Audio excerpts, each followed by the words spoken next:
Along the winding rivers of Mississippi, where cypress trees dip their branches into slow-moving waters and fog hangs heavy at night, lie cemeteries that hold more than the dead. By day, they appear tranquil, solemn, and quiet, with headstones weathered by sun and rain, and the soft rustle of leaves in the wind. But by night, the air grows thick and the shadows deepen. Figures appear between the graves, lanterns flicker without source, and whispers rise from tombstones long forgotten. Visitors report seeing pale figures pacing along the riverbank. Ghostly hands reaching through the mist. Shadows that seem to move independently of any person. Some swear the river itself carries voices, soft murmurs calling names long dead. The soil seems to shift beneath their feet, as though the past refuses to stay buried. Tonight, my dear friend, we will step into these haunted riverside cemeteries. We will walk along the misted banks, peer into tombs where shadows linger, and listen to whispers that rise with the night air. We will uncover the most haunted riverside cemeteries in Mississippi, where every headstone carries a story, and the dead are never truly gone. So tell me, if you were walking alone along a cemetery by the river at midnight, and a pale figure emerged from between the headstones, would you approach to see who it is? Or would you turn and run toward the safety of the riverbank before the shadows notice you? Hello, my dear friend. I am so glad you are here tonight, safe and warm, because the cemeteries we are about to explore are not for the faint of heart. Mississippi's riverside cemeteries hold centuries of history, from the earliest settlers to the tragedies of the past century. Some cemeteries are well kept, with neat rows of headstones and lantern-lit paths. Others are forgotten, their stones cracked and overgrown, hidden among trees and riverbanks. But in every cemetery, the dead have left their mark.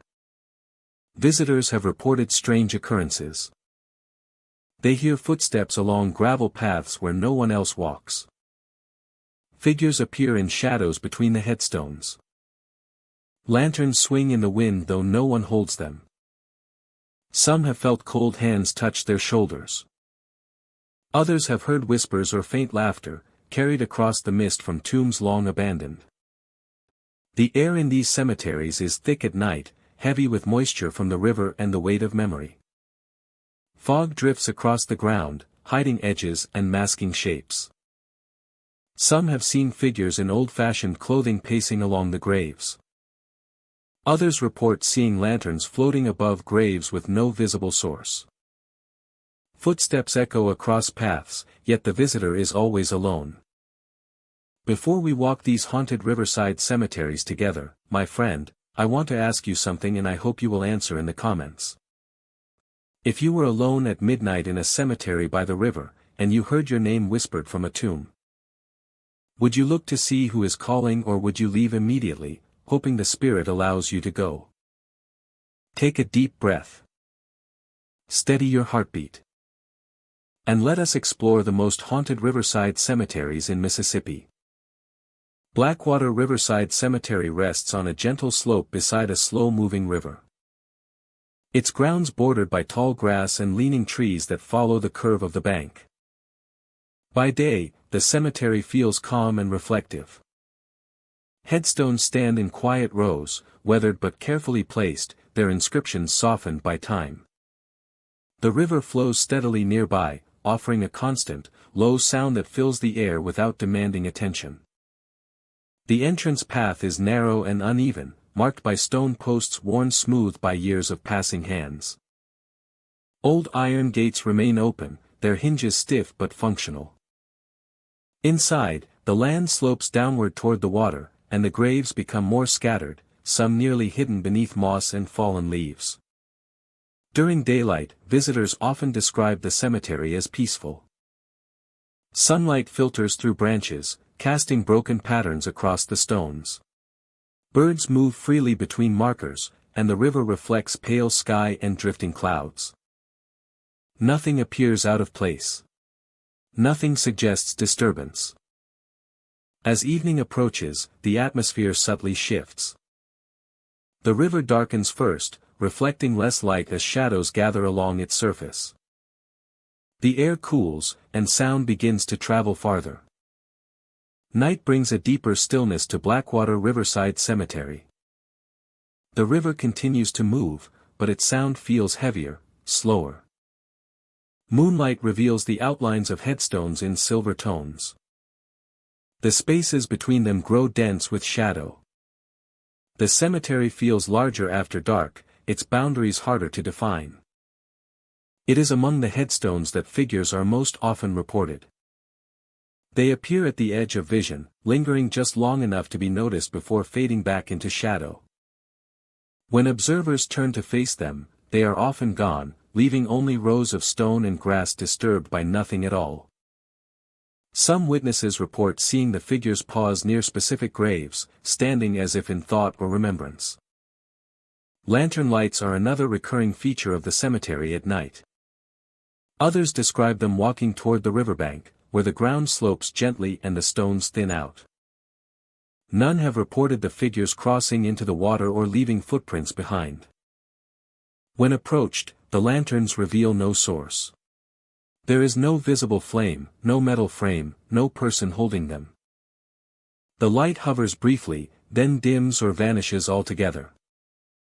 At times, several lights appear at once, spaced evenly across the cemetery, creating the impression of a quiet procession. The lanterns do not illuminate the surroundings as normal light would. They glow softly, revealing only themselves, casting little reflection on stone or grass. Their presence feels symbolic rather than functional, marking positions rather than guiding movement. Historical records indicate that Blackwater Riverside Cemetery served the nearby settlement for many decades. Burials were often conducted in the evening due to travel constraints and weather conditions. Lanterns were commonly used to light the grounds, creating slow-moving lines of light across the riverbank. The cemetery fell out of regular use as the settlement declined. New burial grounds were established farther inland, and Blackwater became a place of memory rather than routine.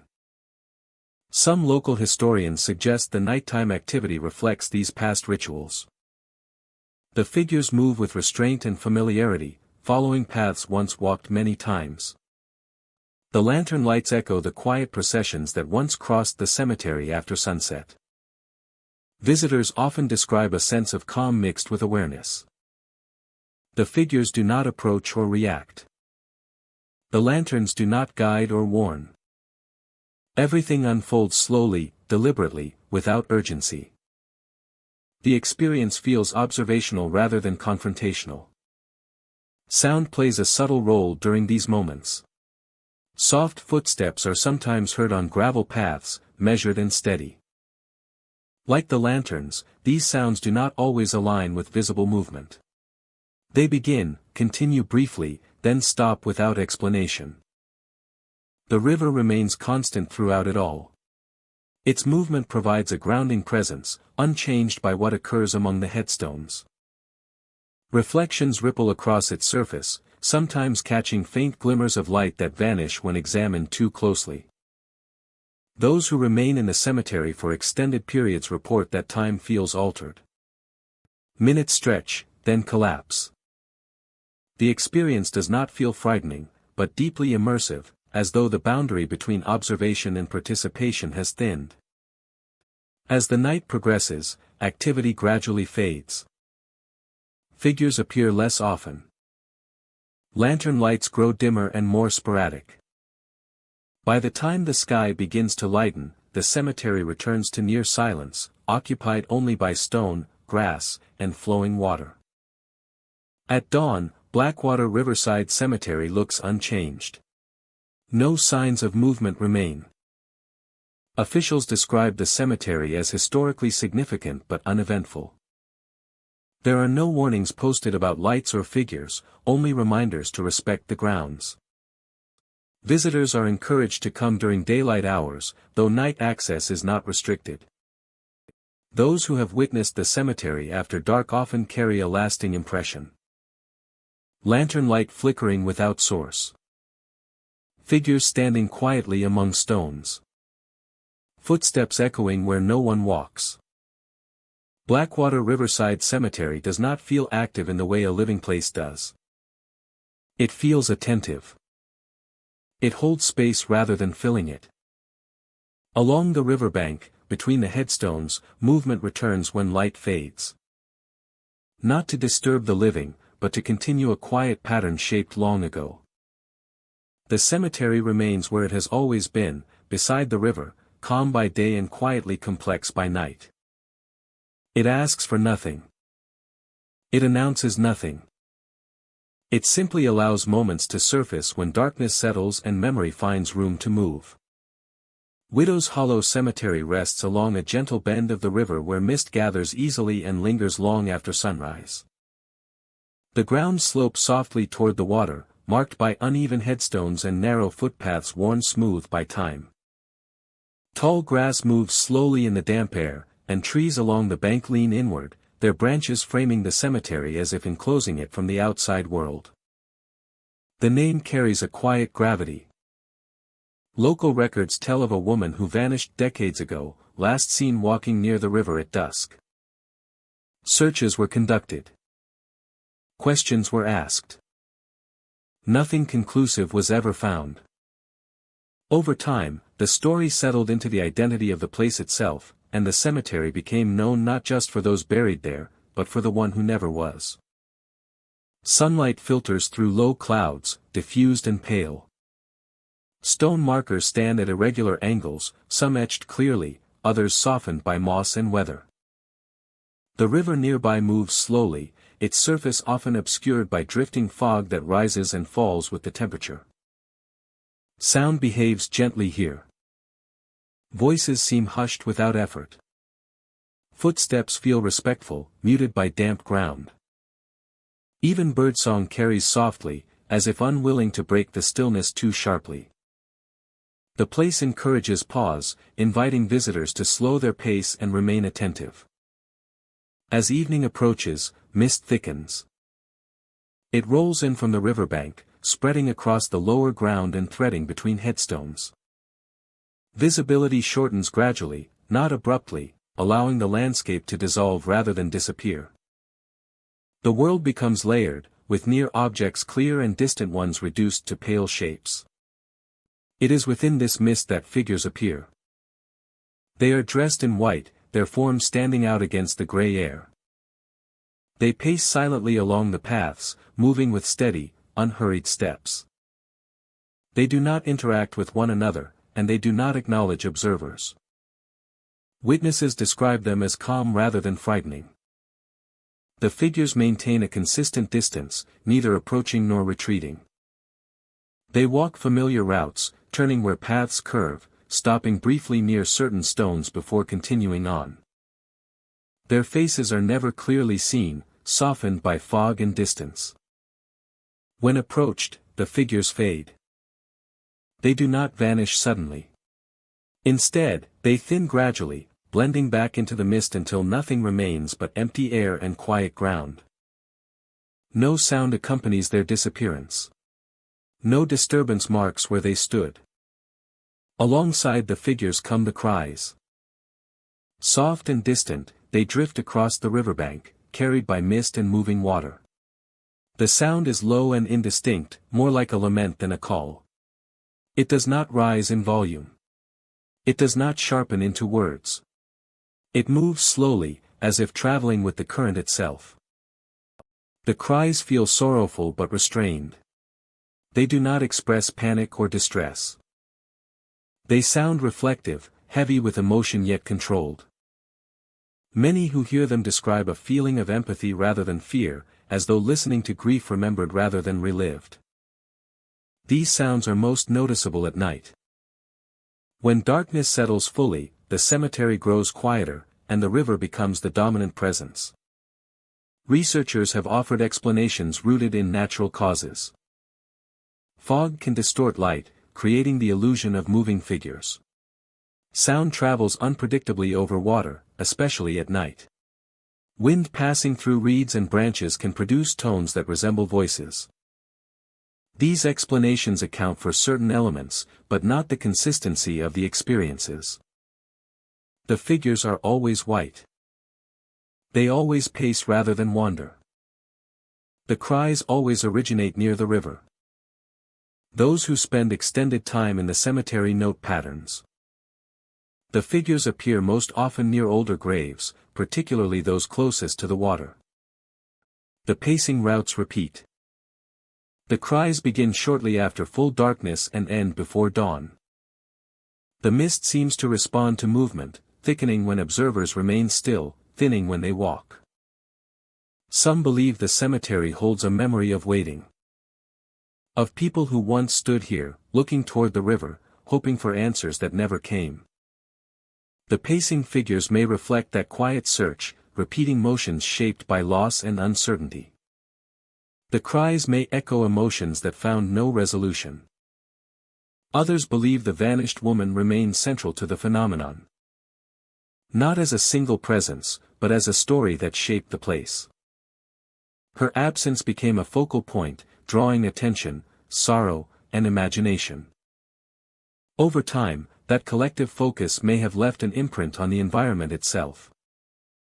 Despite the experiences reported, Widowa's Hollow Cemetery is not considered dangerous. No one has been harmed. No one has been chased or touched. The figures do not threaten. The cries do not escalate. The place allows observation without consequence, then returns to stillness. Those who leave often describe a lingering quiet. Conversations feel subdued. Thoughts feel heavier. The experience settles slowly, like mist refusing to lift all at once. Many feel compelled to look back one last time, even knowing nothing will be visible.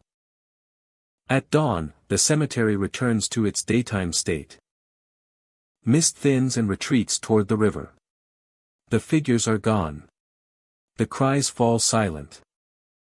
The figures are gone. The cries fall silent. Sunlight reveals only headstones, grass, and water moving gently past the bank. Widow's Hollow Cemetery remains unchanged. It does not seek attention or explanation. It does not announce its history loudly. It simply exists at the edge of land and water, holding stories shaped by loss, patience, and unanswered questions. For those who visit, it offers a quiet reminder. Some places do not let go of what was felt within them. Some landscapes remember not events, but emotions. And along the misty riverbank, where figures once paced and soft cries drifted through the air, memory continues its slow walk, unspoken and unseen, beneath the shifting veil of fog. Ashen Grove Cemetery rests in a shallow clearing bordered by tall, aging trees. Their trunks rise in uneven rows, forming a natural boundary that separates the grounds from the surrounding forest. The branches knit together overhead, filtering sunlight into pale fragments that drift slowly across stone and grass. Even during the day, the air feels cooler here, shaded and still. The cemetery is old but carefully maintained. Headstones lean with age, their inscriptions softened by time and weather. Trees line every edge of Ashen Grove, standing close enough to feel intentional. Their roots press near the surface, twisting beneath soil and stone alike. Wind moves through their upper branches, but rarely reaches the ground. The result is a space that feels enclosed, sheltered, and separate from the outside world. Visitors often remark on the silence first. Sound behaves differently here. Footsteps seem muted. Voices feel out of place, quickly swallowed by the trees. Even birds appear hesitant, their calls brief and distant, as though unwilling to linger. As light begins to fade in the late afternoon, shadows lengthen between the graves. Then, gradually, some begin to move on their own. These shadows glide silently across the ground, passing between headstones and over gravel paths without source or direction. They are darker than ordinary shade, smooth at the edges, and steady in motion. They do not flicker or waver. They simply travel, slow and deliberate, as if following routes known only to them. The movement is subtle enough to escape notice at first. A shadow where none should be. A shift that does not align with the sun. A shift that does not align with the sun. Watching closely reveals the difference. Watching closely reveals the difference. These shadows do not belong to trees, stones, or visitors. These shadows do not belong to trees, stones, or visitors. They cross open spaces where nothing stands to cast them. Despite this, they inspire little immediate fear. Their motion is calm, unhurried, almost respectful. Their motion is calm, unhurried, almost respectful. They avoid direct contact, gliding around headstones rather than through them. They avoid direct contact, gliding around headstones rather than through them, following the contours of the cemetery with quiet precision. As evening deepens, another sensation begins to accompany the shadows. Visitors feel brief touches along their arms. A light brush against the sleeve. A cool pressure at the wrist or forearm. The contact is fleeting, gentle, and unmistakably intentional. It does not resemble wind or fabric. It arrives without warning and fades just as quickly. Turning reveals nothing nearby. The paths remain empty. The trees stand still. Yet the certainty of touch lingers, leaving behind a faint chill that takes time to fade.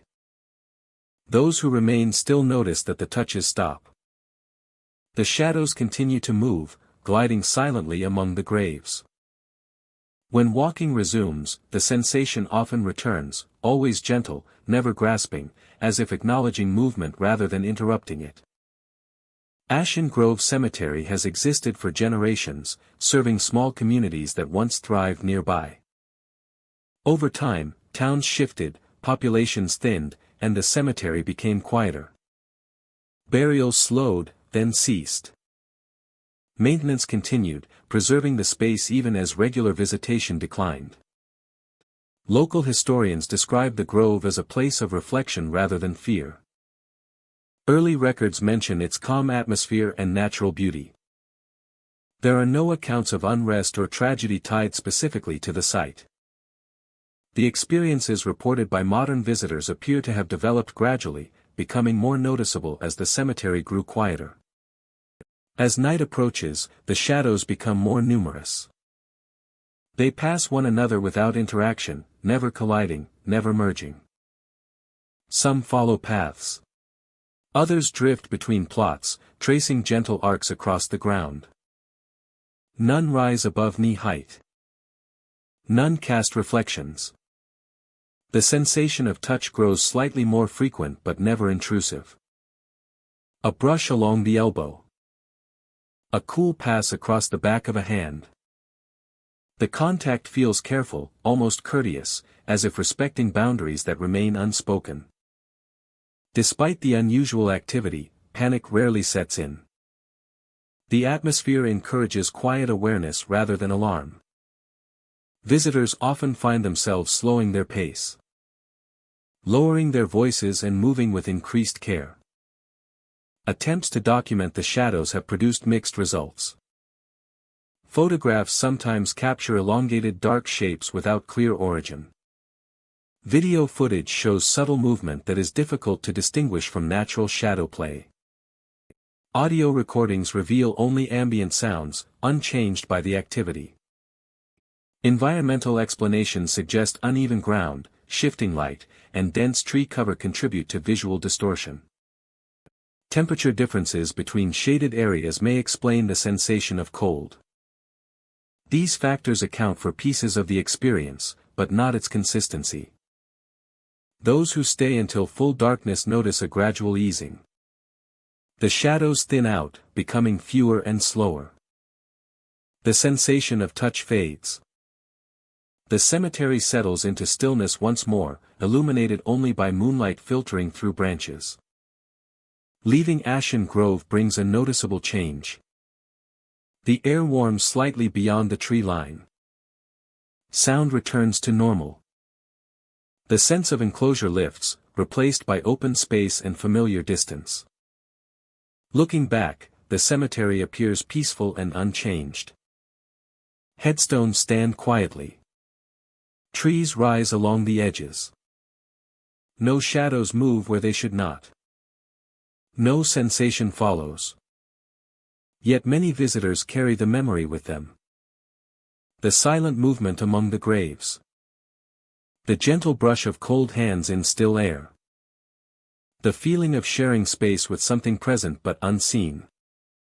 Ashen Grove Cemetery remains open to those who seek quiet places and moments of reflection. It offers no warnings and makes no promises. It simply exists, shaped by time, trees, and remembrance.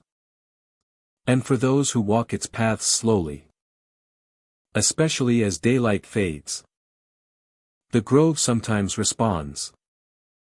Allowing shadows to glide once more. And unseen hands to pass lightly. As if acknowledging that they are not walking alone. Hollow Creek rests in a low wooded valley where the sound of moving water directly through the grounds. Some upright and polished. Others tilted with age. Some inward.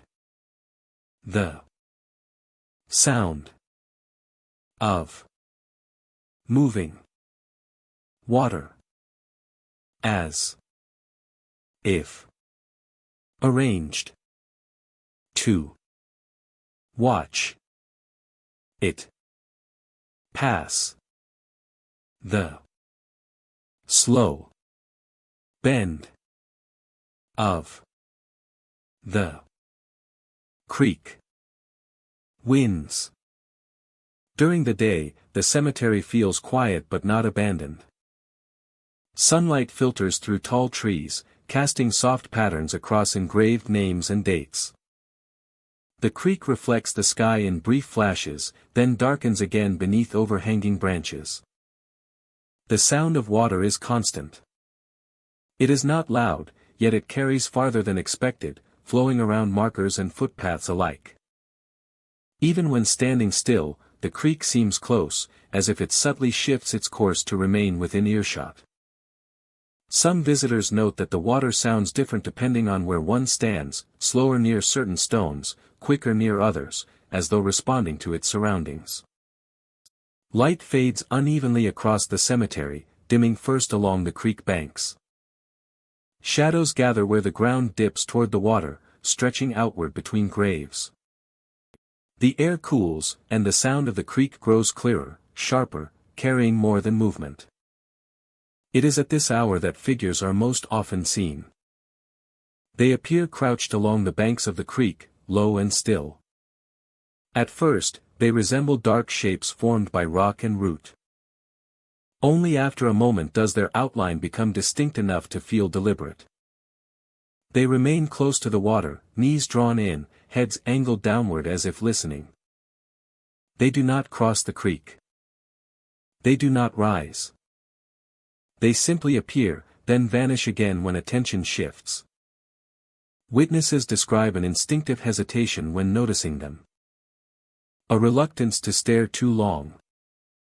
Cameras pointed toward the creek often fail to capture anything unusual, producing images of empty banks and flowing water. Yet those present insist the figures were there, watching quietly from the edge. As night settles, whispers begin to travel along the creek. They are faint and layered, carried by the movement of water rather than air. The sound does not form words easily. Instead, it feels like fragments of breath, pauses, and half-formed tones that brush past the listener. The sound never comes from a single point. It drifts, surrounds, then slips away. Some describe hearing their names spoken softly, though others hear nothing recognizable, only the sense of intention within the sound. Long-time caretakers of the cemetery acknowledge the whispers without offering explanation. They advise visitors to remain on established paths and to avoid standing too close to the creek after dusk. According to them, the water has always carried voices, long before modern records were kept. Historical documents show that Hollow Creek Cemetery was established alongside the water. Early planners believed the creek offered comfort, its movement symbolizing continuity. Burials were arranged to face the flow, creating the sense that those laid to rest would not remain stagnant. Over time, as the cemetery expanded, the creek remained central, never redirected or contained.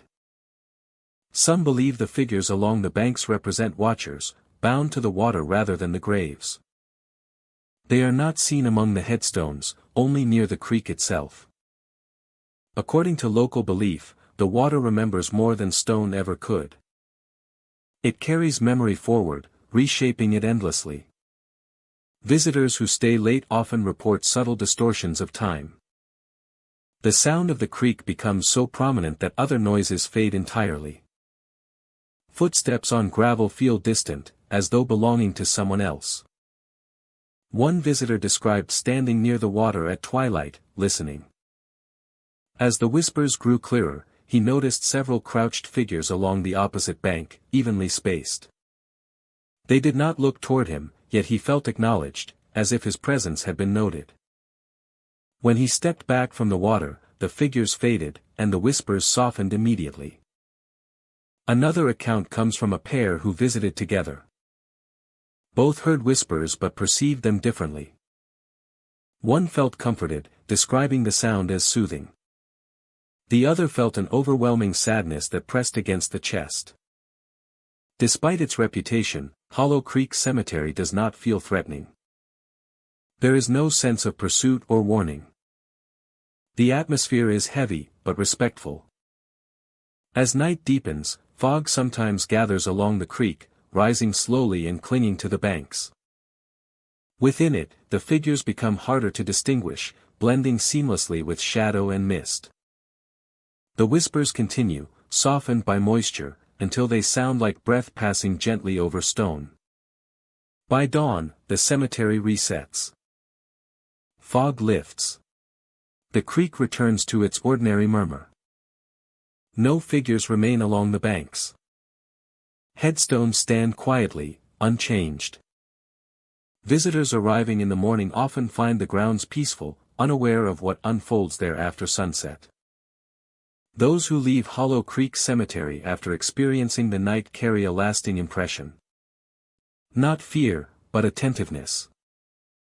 The understanding that some places speak softly, requiring stillness to be heard. The knowledge that water can carry more than sound. Hollow Creek does not seek to unsettle.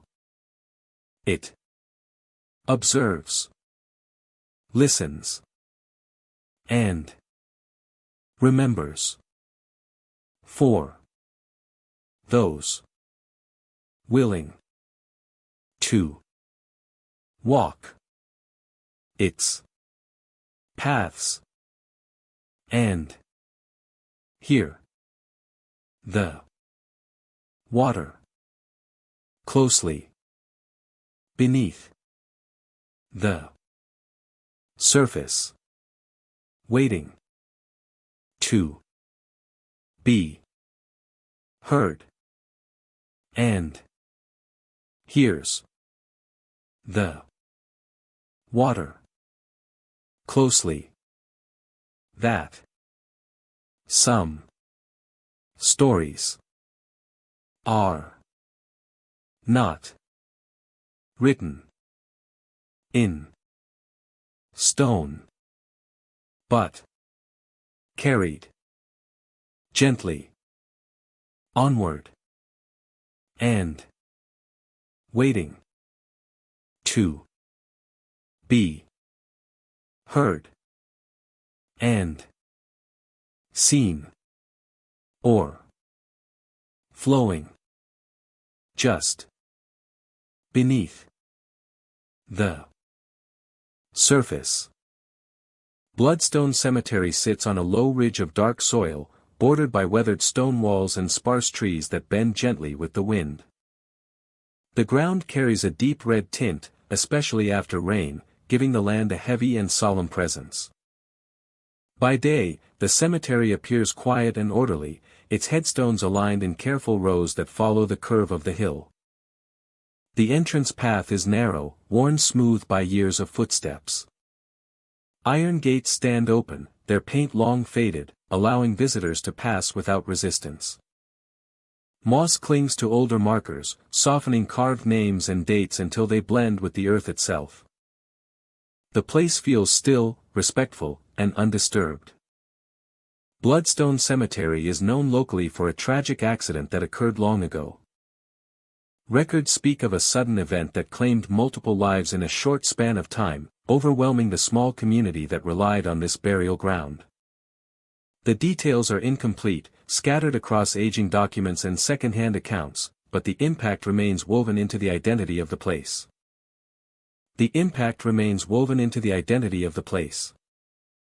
During daylight hours, little hints at the stories associated with the cemetery.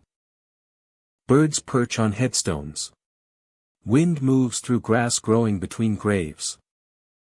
Visitors walk slowly, often pausing longer than expected, drawn into a reflective silence shaped by the landscape. As evening approaches, the atmosphere changes subtly. Shadows lengthen between the stones, and the red-toned soil darkens further. Sound becomes more noticeable. A distant call of a bird echoes longer than it should. Night transforms Bloodstone Cemetery entirely. Moonlight settles unevenly across the graves, highlighting some markers while leaving others swallowed in darkness. The air cools quickly, and the wind carries faint sounds that seem to rise from the ground rather than travel across it. It is after full darkness that the most unsettling reports begin. Figures are said to rise slowly from the graves, emerging not violently, but deliberately, as if lifting themselves from deep rest. These figures appear human in shape, their outlines forming gradually in the dim light. They do not fully leave the ground. Instead, they rise to a standing height and remain partially connected to the earth beneath them. Their movements are minimal, limited to slight shifts in posture or slow turns of the head. They do not walk among the graves or approach visitors. Witnesses describe a profound stillness during these moments. The cemetery seems to pause. Wind slows. Insects fall silent. The figures stand quietly, facing different directions. As if listening rather than acting. Alongside these appearances, faint cries are often heard. The sound is distant and low, carried on the wind without clear origin. Some report hearing multiple voices overlapping, forming a low murmur that rises and fades in waves. Others hear single cries, isolated and brief, ending abruptly without echo. The sounds never grow louder, never draw closer, remaining just beyond reach. Visitors also describe hearing distant conversation, words too faint to understand. The voices seem to drift between graves, moving slowly, as if following paths that no longer exist. No movement accompanies the sound, leaving listeners uncertain where to look. Historical research suggests the accident associated with Bloodstone Cemetery happened suddenly, leaving little time for preparation or closure. Families buried their loved ones in rapid succession, guided by necessity rather than tradition. Nighttime burials were common during that period, carried out by lantern light and quiet voices. Some believe the figures and sounds reflect these hurried rituals, repeating fragments of unresolved moments. The rising forms mirror the act of being laid to rest. The distant cries echo final calls that never found answers. Despite these theories, no explanation fully accounts for the consistency of reports. The figures appear only at night, and only when the cemetery is otherwise empty. Cameras often fail to capture more than vague shadows. Audio recordings pick up wind and ambient noise, rarely isolating voices clearly.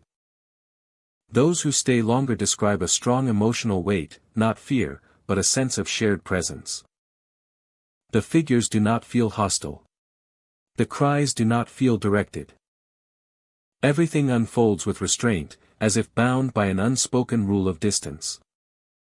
The cries fade shortly after, replaced by the steady sound of wind. As the night progresses, activity becomes less frequent. Figures rise fewer times. Voices grow quieter and more scattered. By the early hours before dawn, the cemetery returns to stillness, occupied only by stone and soil beneath the moon. At first light, Bloodstone Cemetery looks unchanged. No marks remain on the graves. Grass lies flat. The red-tinted ground shows no sign of disturbance. Officials describe the cemetery as historically significant but stable. There are no posted warnings regarding nighttime activity, only reminders to respect the grounds. Access is permitted, though few choose to visit after dark. Those who have experienced the cemetery at night often carry lingering impressions. The memory of figures rising silently. The echo of distant cries that never resolved into words. The feeling that the ground itself was listening. Bloodstone Cemetery does not feel active in the way living places are. It feels aware. The tragic event tied to its history seems to have left an imprint that surfaces only under specific conditions, when darkness and quiet allow memory to take form. The cemetery remains where it has always been, resting on its red soil beneath open sky. By day, it is a place of reflection. By night, it becomes something more complex, where figures rise briefly, voices drift softly, and the past finds a way to be heard without ever fully returning. Ironclad Riverside Cemetery lies beside a slow-moving river where the water bends gently around a low rise of land. The ironwork is the first thing most people notice. Each fence section is heavy and solid, forged with care in another era. Decorative points and simple patterns repeat again and again, forming quiet boundaries between the living paths and the resting ground beyond. When touched, the metal feels cold regardless of season, as if holding onto the shade even under direct sunlight. Gravel paths crunch softly underfoot. Headstones stand in careful alignment, some polished smooth, others worn and softened by time. The river nearby moves steadily, its surface reflecting sky and trees in muted tones. Wind off the water carries a faint chill that never fully leaves the air. Sound behaves strangely here. Even during daylight, footsteps echo more than expected, bouncing lightly off iron and stone before fading. Voices seem to lose strength as they travel, growing quieter within just a few steps. The atmosphere encourages restraint, drawing attention inward. As evening approaches, the cemetery shifts. Light lowers and stretches shadows from the fences across the paths. The iron bars cast long, narrow lines that overlap and merge, creating patterns that move slowly as the sun sinks. The river darkens, its surface reflecting less sky and more shadow. It is along the edges that figures begin to appear. They pace beside the fences, moving parallel to the paths but always just beyond them. Their forms are human in shape but lacking detail, outlined by contrast rather than light. They remain close to the iron, following its length as though guided by the boundary itself. These figures do not cross the paths. They stay on the far side of the fences. Pacing steadily, hands sometimes resting near the metal without gripping it. Along the perimeter of the cemetery. And do not change direction when noticed. As they continue their repetitive motion. The figures feel aware but uninterested, as though focused on their own task rather than those passing through. As darkness deepens, sound becomes more pronounced. Footsteps echo across the graves, distinct and steady. The sound travels farther than expected, carrying across open ground and between headstones. Yet no one is there. Those who follow the sound find empty paths and still air. The footsteps continue for several seconds, sometimes turning a corner or passing behind a monument, then fade without warning. The echo leaves behind a silence that feels heavier than before. The metal seems to amplify and carry vibration, even when untouched. A light breeze can cause faint tones, but the footsteps follow a clear cadence that resists simple explanation. Researchers studying the site suggest natural factors may contribute. Iron expands and contracts with temperature changes. Gravel shifts under pressure. Sound from distant sources can travel along the river and reflect unpredictably off metal surfaces. These explanations account for isolated noises, but not the repeated experience of synchronized movement and sound. Visitors often report an accompanying sensation. A feeling of someone pacing nearby, just out of sight. It is strongest along the edges of the cemetery, where fences run closest to the paths. The sensation mirrors the sound, matching its rhythm and duration. When the footsteps stop, the feeling fades as well. Despite the activity, fear is uncommon.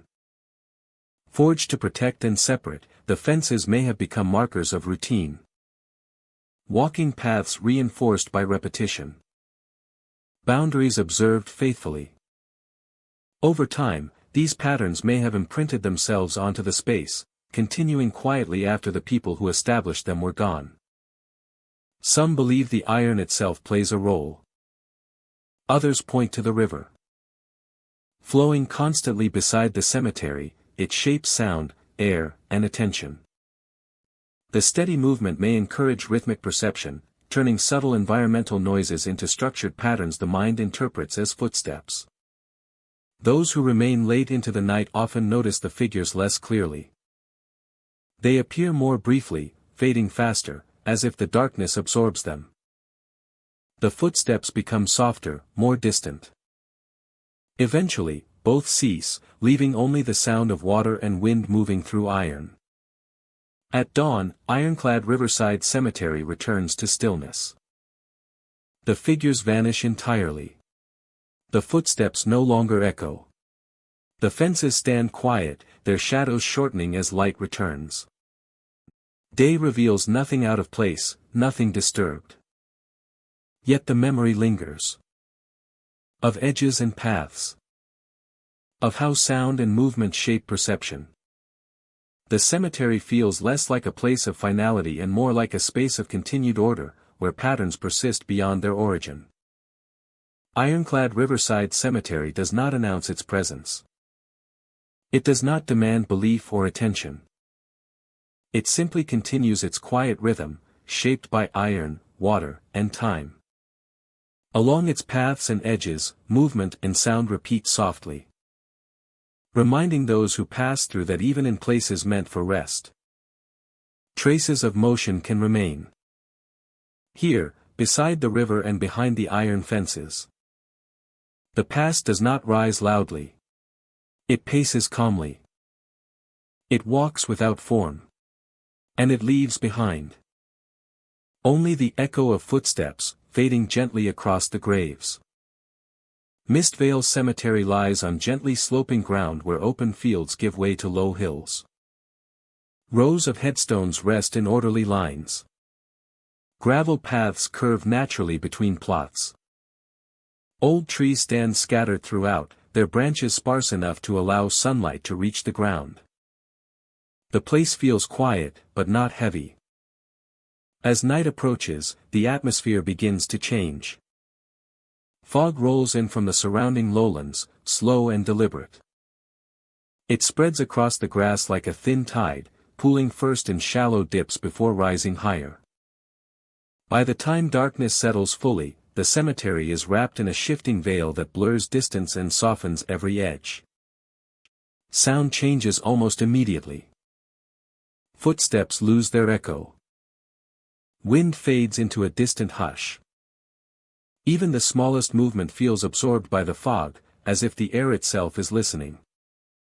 Visibility shrinks to a few yards, turning familiar paths into uncertain stretches of pale ground and shadow. It is within this fog that figures begin to appear. At first, they are little more than darker shapes drifting between headstones. They stand upright, motionless, partially formed by mist that refuses to clear. Their outlines are vague, human in suggestion but never complete. When attention sharpens, the fog thickens around them, erasing detail. These figures do not approach. They remain scattered throughout the cemetery, positioned between stones and near trees. Some seem closer than others, but distance is difficult to judge. The fog distorts perspective, stretching space in unpredictable ways.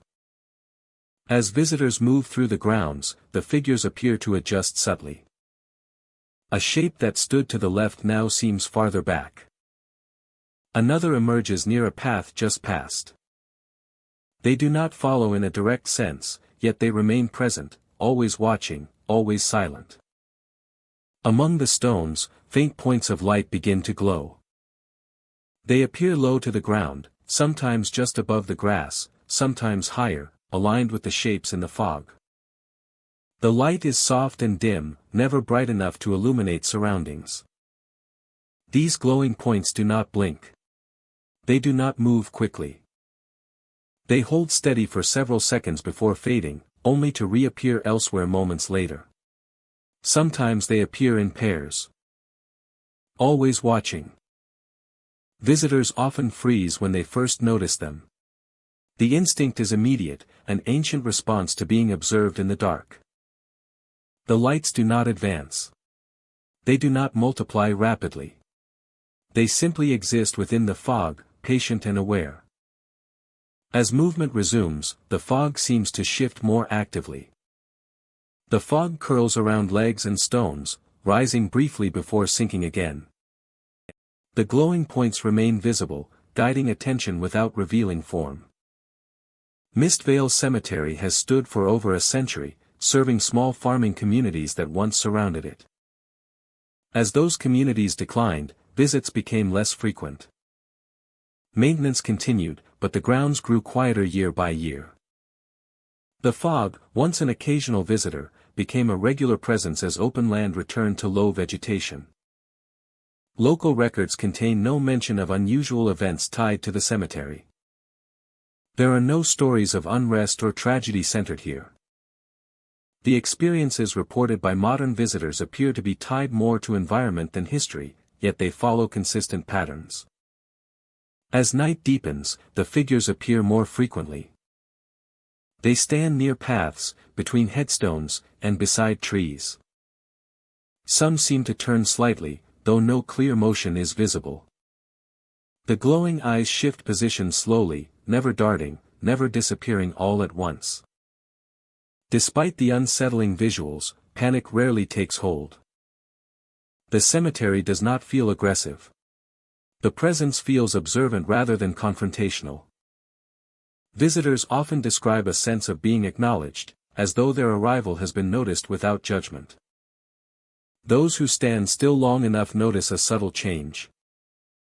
The fog drifts again. Shapes reposition quietly. The lights reappear among the stones, always just outside the clearest range of sight. Attempts to document the phenomenon have proven inconclusive. Photographs capture fog and indistinct shadows. Video footage shows shifting mist with occasional points of light that fade before focus can be achieved. Audio recordings reveal only ambient night sounds, unchanged by the visual activity. Scientific explanations suggest moisture density, reflective surfaces, and low light conditions create optical illusions. Animals may account for some reflections. These theories explain individual elements, but not the coordinated timing or the persistent sensation of observation. As the night approaches its quietest hours, activity begins to lessen. The glowing points fade more quickly. Figures dissolve back into fog without transition. The mist thins gradually, lifting just enough to reveal empty paths and silent stones. By early morning, Mistvale Cemetery appears unchanged. Fog lingers only in shallow pockets. No shapes stand where they did hours before. No lights remain among the graves. The ground shows no sign of disturbance. Those who leave before dawn often pause at the edge of the grounds. Looking back, the cemetery appears peaceful, nearly inviting, bathed in soft gray light. Yet those who have witnessed the figures and the glowing eyes rarely forget them. The memory lingers with unusual clarity.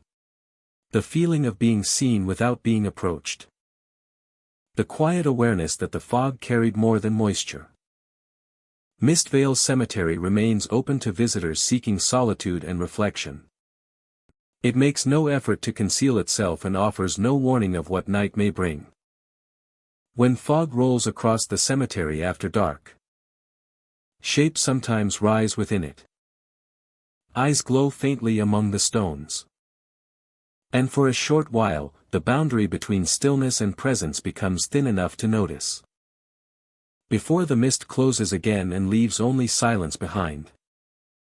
Shadowbank Cemetery lies along a slow-moving river where tall trees grow thick and close together, their roots gripping the earth as if holding the land in place.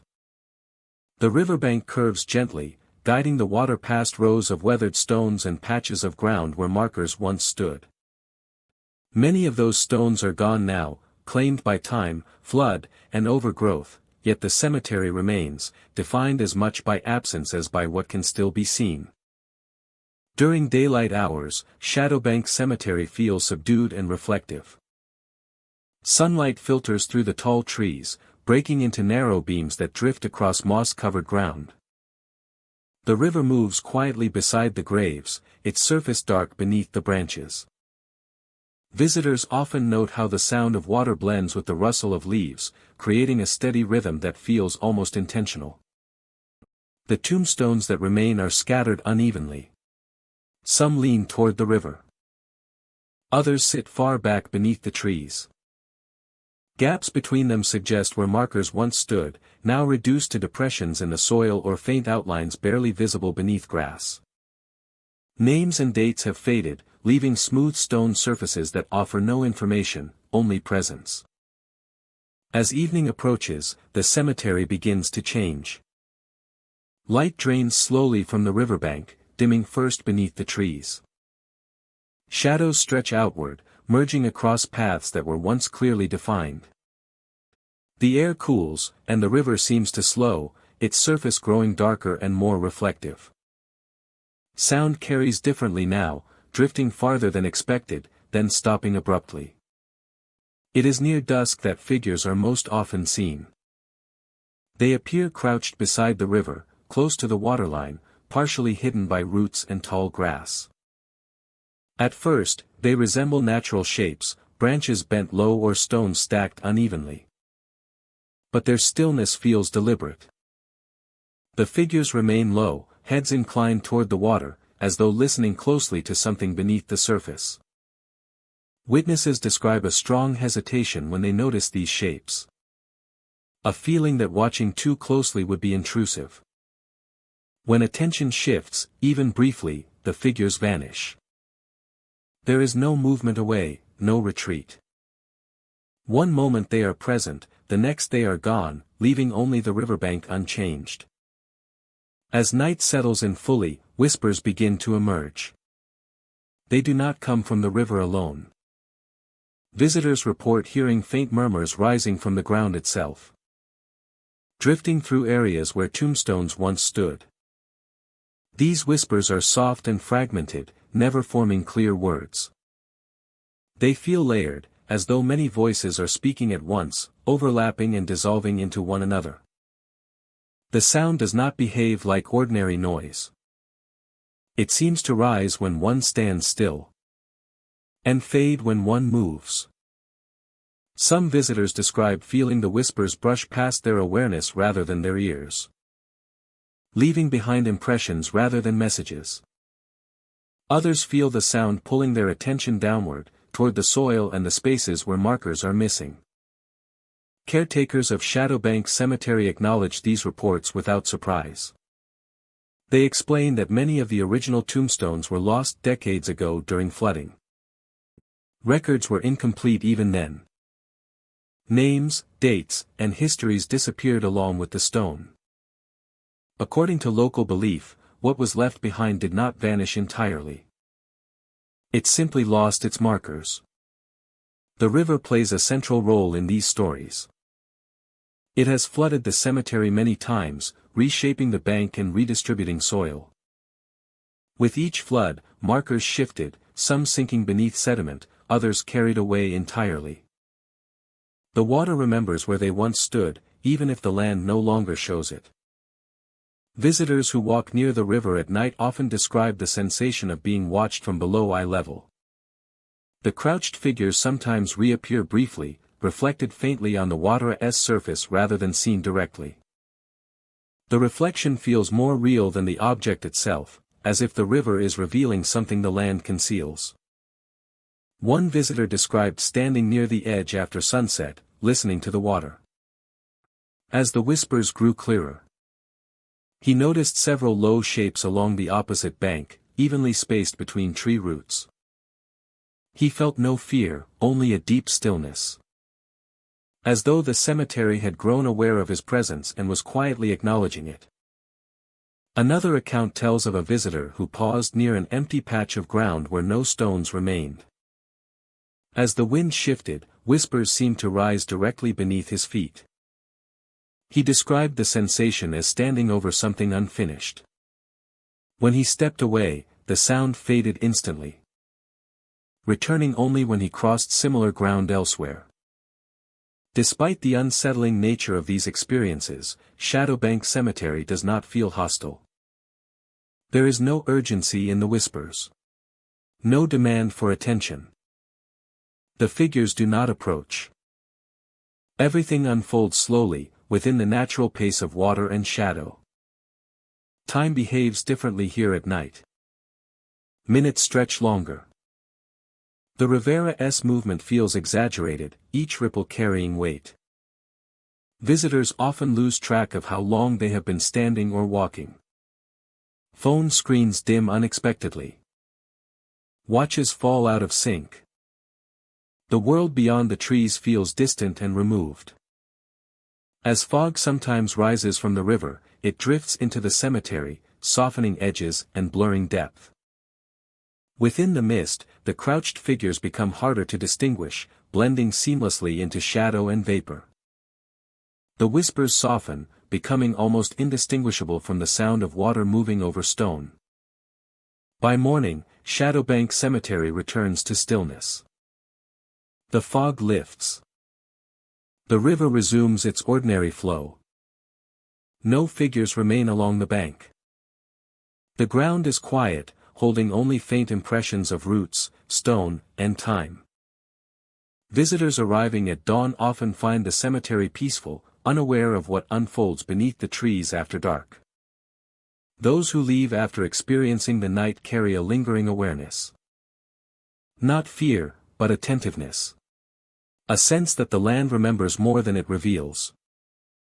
That even when names are lost and stones are gone, presence can remain.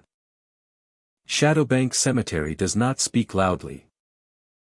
It whispers, patiently and continuously, through water, soil, and shadow. For those who walk its paths and listen closely, it offers a quiet reminder that memory does not always need markers. Sometimes it waits along the riverbank, crouched beside the flow, carried softly through places where the past still rests just beneath the surface. Dead Man's Hollow Cemetery stretches across a series of low hills where the land dips and rises like slow waves frozen in earth. Tall trees ring the grounds, their branches forming a loose barrier between the cemetery and the surrounding wilderness. By day, the place appears quiet and isolated, marked by weathered headstones and narrow paths that wind gently upward toward the hilltops. The soil here is dark and uneven, softened by years of fallen leaves and rain. Crypts built into the slopes stand partially exposed, their stone entrances worn smooth by time. Moss clings to the edges, and iron fixtures show signs of rust. The cemetery feels old, not abandoned, but settled into its place. Visitors during daylight hours often describe a lingering stillness. Sound seems muted beneath the trees, and even footsteps feel subdued. The hills block distant noise, creating a sense of separation from the outside world. It is easy to believe nothing has disturbed this ground for a very long time. As evening approaches, the forest begins to change character. Light fades unevenly, leaving pockets of shadow between the trees. The hills darken first, their outlines blending into the sky. A faint chill settles in the air, and the quiet deepens rather than breaks. Nightfall brings a noticeable shift. Moonlight outlines the hilltops, revealing rows of stones silhouetted against the sky. The cemetery appears larger after dark, its paths less defined, its boundaries harder to trace. The trees surrounding the grounds feel closer, their presence more pronounced. It is along the hilltops that figures are most often reported. They rise slowly from behind the crests, emerging just enough to be seen against the lighter sky. Their forms are tall and human in shape, but indistinct, as though composed of shadow rather than substance. These figures do not climb or walk in the traditional sense. They appear gradually, standing upright for a brief time before lowering again, disappearing behind the hills as quietly as they came. Their movements are unhurried, deliberate, and silent. Observers note that the figures rarely appear alone. Several may rise at once along different hilltops, creating a line of silhouettes that hold position for a few moments before fading away. There is no sense of approach or retreat, only emergence and withdrawal. Within the cemetery itself, crypts draw particular attention after dark. Visitors report faint lantern light flickering inside empty stone chambers. The glow is soft and unstable, casting brief illumination across interior walls before dimming again. When approached, the crypts reveal no source for the light. No lanterns hang from hooks. No flames burn within. The stone interiors are empty, yet the flicker returns moments later, as if responding to attention rather than proximity. The light behaves differently from modern illumination. It does not brighten the space fully or cast strong shadows. Instead, it pulses gently, revealing details only in fragments. In some cases, multiple crypts glow at once, creating scattered points of light across the hillside.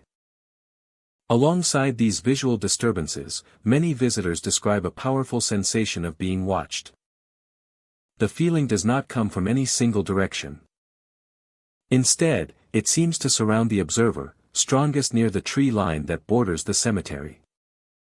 The trees themselves remain still, their branches unmoving even when wind passes through the area beyond the hollow. Yet the sense of attention persists, as if something within the forest is aware of every movement made among the graves. Some report catching brief glimpses of motion between the trunks.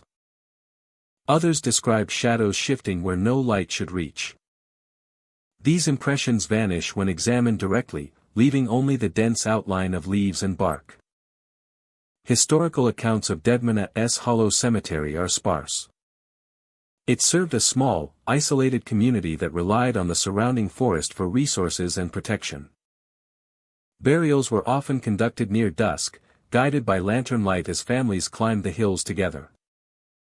Even as buildings disappeared, the burial ground was left undisturbed, preserved by distance and difficulty of access. Its location on the hills was chosen deliberately, offering visibility and separation from daily life. Some researchers believe the nighttime phenomena reflect this history of ritual and movement. Figures rising along hilltops mirror the paths once taken during funerals. Lantern light within crypts echoes the glow that once guided mourners through darkness. Others suggest the surrounding forest plays a role. The trees create a natural enclosure, amplifying sound and shaping light. The sensation of being watched may stem from this enclosed geography, heightened by darkness and expectation.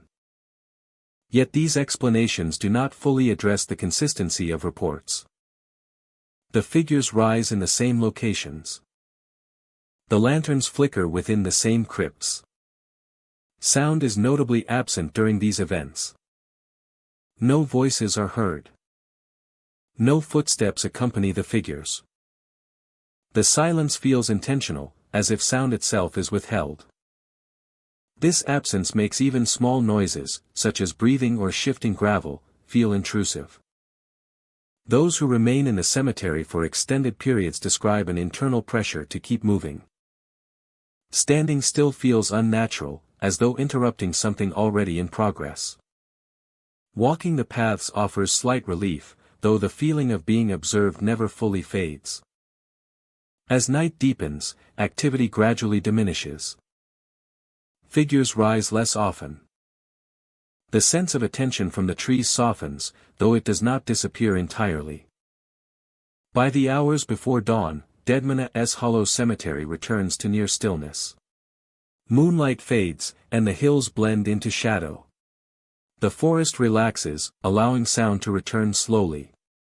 The hollow feels emptied again, though traces of presence linger in memory. At sunrise, the cemetery looks unchanged. Hilltops reveal only stones and grass. Crypts are dark and empty. Trees stand quietly at the perimeter. There is no sign that anything unusual occurred during the night. Officials describe the cemetery as remote but stable. There are no warnings posted about sightings or lights, only notices regarding uneven ground and preservation. Visitors are free to enter, though few choose to come after dark. Those who have walked Deadman's Hollow Cemetery at night often carry a lasting impression. The image of figures rising silently against the sky. The soft glow of lantern light where none should exist. The unmistakable sense of eyes watching from the trees. The cemetery does not present itself as hostile or threatening. It feels observant, restrained, bound to patterns set long ago. When darkness settles, those patterns briefly surface, then retreat, leaving the hills and trees exactly as they were. Deadman's Hollow Cemetery remains where it has always been, shaped by earth, forest, and time. By day, it is quiet and unremarkable. By night, it becomes something layered and watchful, allowing movement and light to appear just long enough to remind visitors that the past still knows how to rise when conditions are right. Hollow Oak Riverside Cemetery stretches across a gentle rise beside open fields, where a slow river curves quietly through low grass and reeds. The oaks define the cemetery. Their bark is thick and deeply furrowed, marked by centuries of growth. Roots push up through soil and stone, weaving between headstones and pathways, lifting and reshaping the ground as they expand. In summer, their leaves form a dense canopy that darkens the land beneath. In winter, their bare limbs stretch across the sky like skeletal arches. During the day, Hollow Oak Riverside Cemetery feels calm and expansive. Sunlight filters through the branches in broken patterns, shifting slowly as the hours pass. The river nearby reflects pale light, its movement steady and unhurried. Wind moves gently across the open fields, brushing the cemetery with long, soft breaths of air. Sound behaves differently among the oaks. Voices seem to travel farther than expected, yet lose clarity as they move. Footsteps are softened by grass and soil, while distant noises from the fields carry clearly through the trees. The space feels open, yet contained, shaped by the weight of the trunks and the low sky beyond them.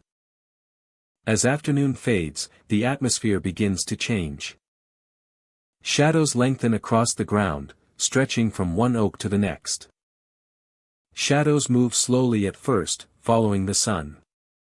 But as light dims, the shadows deepen and begin to overlap.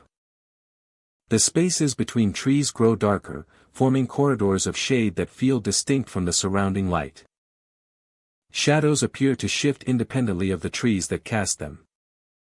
A dark shape glides between trunks, then dissolves into the base of another. These movements are subtle, easily missed, yet persistent enough to draw attention. When watched directly, the shadows often seem still, blending back into the natural pattern of light and dark. Visitors describe the sensation of being followed by motion rather than form. The shadows do not resemble people clearly. They are elongated, fluid, and quiet. They pass behind headstones, slide along roots, and disappear into the uneven ground. As evening approaches, the river becomes more audible. Water laps softly against the bank. Insects rise from the fields. The wind slows, settling into long pauses between movements. In this growing quiet, a new sound emerges. Faint drumbeats echo across the fields. The rhythm is slow and measured, repeating steadily with even spacing between each beat. It is not loud. It does not startle. Instead, it arrives gently, carried on the air as if from a great distance. The sound feels grounded, deep, resonating more than ringing. The drumbeats do not come from a clear direction. They seem to rise from the open land beyond the cemetery, then drift through the oaks and across the graves. At times, the rhythm feels closer. At others, it fades nearly to nothing, only to return moments later with the same steady pace. Those who follow the sound find nothing. The fields remain empty. No instruments are seen. No movement accompanies the rhythm. No movement accompanies the rhythm. The beats continue regardless of attention, then gradually diminish as night deepens. Researchers suggest environmental explanations. Low-frequency sounds can travel long distances across open land, especially at dusk. Farming equipment, distant activity, or even natural vibrations may create rhythmic tones that resemble drums. Yet these explanations fail to account for the consistency reported across decades. The rhythm is always the same. The timing never changes. The sound never overlaps or accelerates. Alongside the drum beats, the shadow movement becomes more noticeable. Between the oaks, shapes shift with greater clarity, pacing slowly through the rows of graves. They move as if responding to the rhythm, their motion loosely aligned with the steady beats. Despite this, the experience is rarely described as frightening.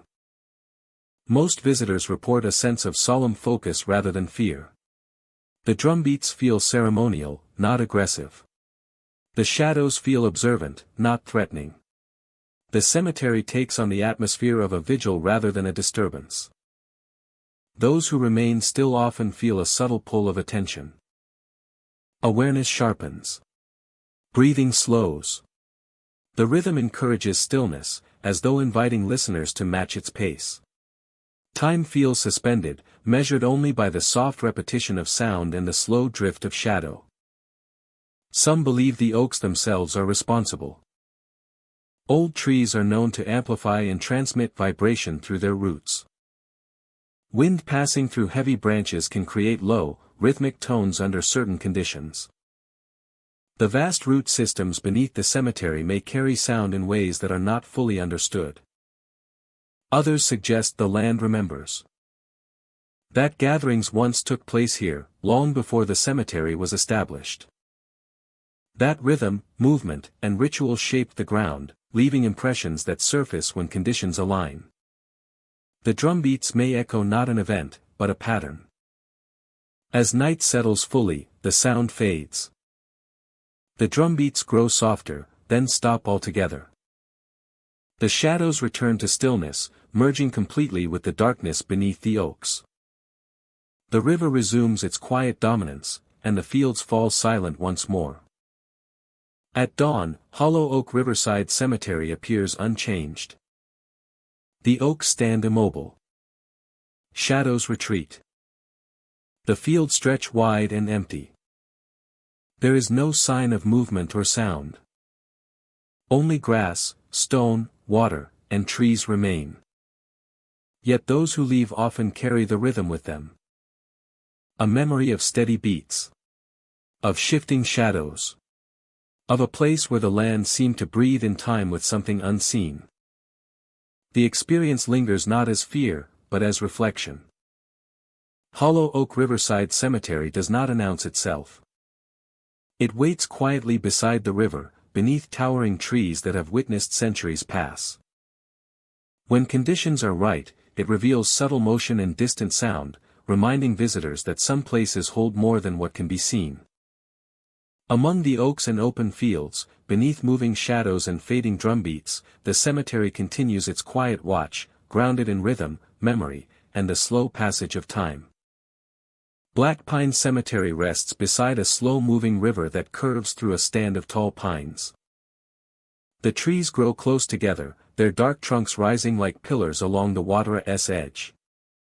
During the day, the cemetery appears quiet and orderly. Weathered headstones line gentle slopes. Grass grows thick between markers. The river reflects sky and branches in calm, shifting patterns. As evening approaches, the light fades unevenly beneath the trees. Shadows stretch across the ground and settle among the stones. The river darkens, its surface smoothing until reflections become clearer and more unsettling. The air cools quickly here, carrying the scent of damp soil and pine resin. When night fully settles, the river begins to change. Visitors standing near the bank report seeing shapes reflected in the water that do not exist above it. Human outlines move slowly across the surface, elongated and pale, pacing back and forth where no one stands. The reflections remain even when the water is still, unaffected by ripples or current. Looking up reveals empty ground. Looking back down shows the shapes again, drifting in silent repetition. Soon after, figures appear along the riverbank itself. They emerge gradually, as if separating from shadow rather than stepping into view. Their forms are faint but upright, moving with measured steps parallel to the water. They pace slowly, turning at invisible boundaries, repeating the same paths without deviation. Their movements are steady, deliberate, and completely silent. No grass bends beneath their steps. No disturbance follows them. As the pacing continues, another sound begins to surface.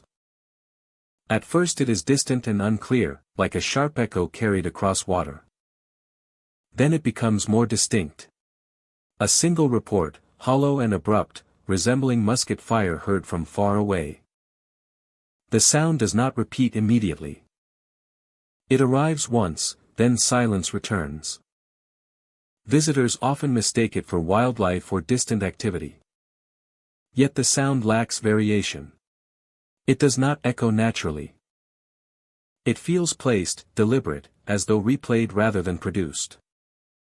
As time passes, the sound returns, spaced irregularly. Each report arrives from a slightly different direction, sometimes closer to the river, sometimes deeper among the trees. No smoke follows. No flash appears. Only the sound, sharp and brief, followed by quiet. Between these sounds, whispers begin. They are faint, carried low and close, often just behind the listener. The whispers form names, spoken softly and without emotion. The names vary. Some are common. Others unfamiliar. They are never repeated twice in the same way. Each is spoken once, then gone. Turning reveals nothing. The figures continue pacing the riverbank, indifferent to attention. The whispers do not grow louder. They do not demand response. They simply occur, as if recited from memory. Black Pine Cemetery dates back to a period of early settlement along the river. The land served as a boundary between communities and routes of travel. Historical accounts describe conflicts and skirmishes nearby, though records remain incomplete. The cemetery holds graves from multiple generations, some marked clearly, others worn smooth by time. No single event explains the experiences reported here. There are no official records of battles at the cemetery itself. The musket fire heard at night does not align with documented locations. The whispers of names do not match lists preserved on headstones. As visitors remain near the river, the activity continues with steady rhythm. Figures pace. Reflections drift across the water. Sounds arrive and fade. None of it escalates. None of it responds directly to presence. Despite the unsettling nature of the experience, panic is rare. The atmosphere feels restrained, controlled. The figures do not acknowledge observers. The whispers do not seek answers. The sounds do not threaten. Those who step away from the river notice an immediate change. The reflections fade first, breaking apart into ordinary darkness. The figures grow less distinct, thinning into shadow among the trees. The whispers stop without warning. The musket reports cease.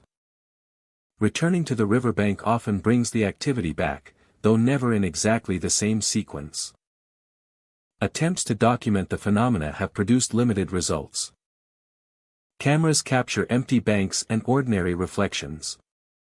Audio recordings occasionally register sharp, isolated noises without clear origin. Environmental sensors detect no unusual activity. Some researchers suggest natural acoustics along the river amplify distant sounds. Others point to light distortion on water surfaces. These explanations address individual elements, but not their coordination or timing. As the night deepens, the figures gradually slow. Their pacing shortens, then stops. They stand briefly, facing the river, before dissolving back into darkness. The reflections fade last, lingering on the water a moment longer before breaking apart. By early morning, Black Pine Cemetery appears unchanged. The river flows quietly. Pine trees stand still. Headstones rest undisturbed. No trace remains of the activity that filled the night. Those who leave before sunrise often report a lingering sense of quiet awareness. The names whispered remain vivid in memory.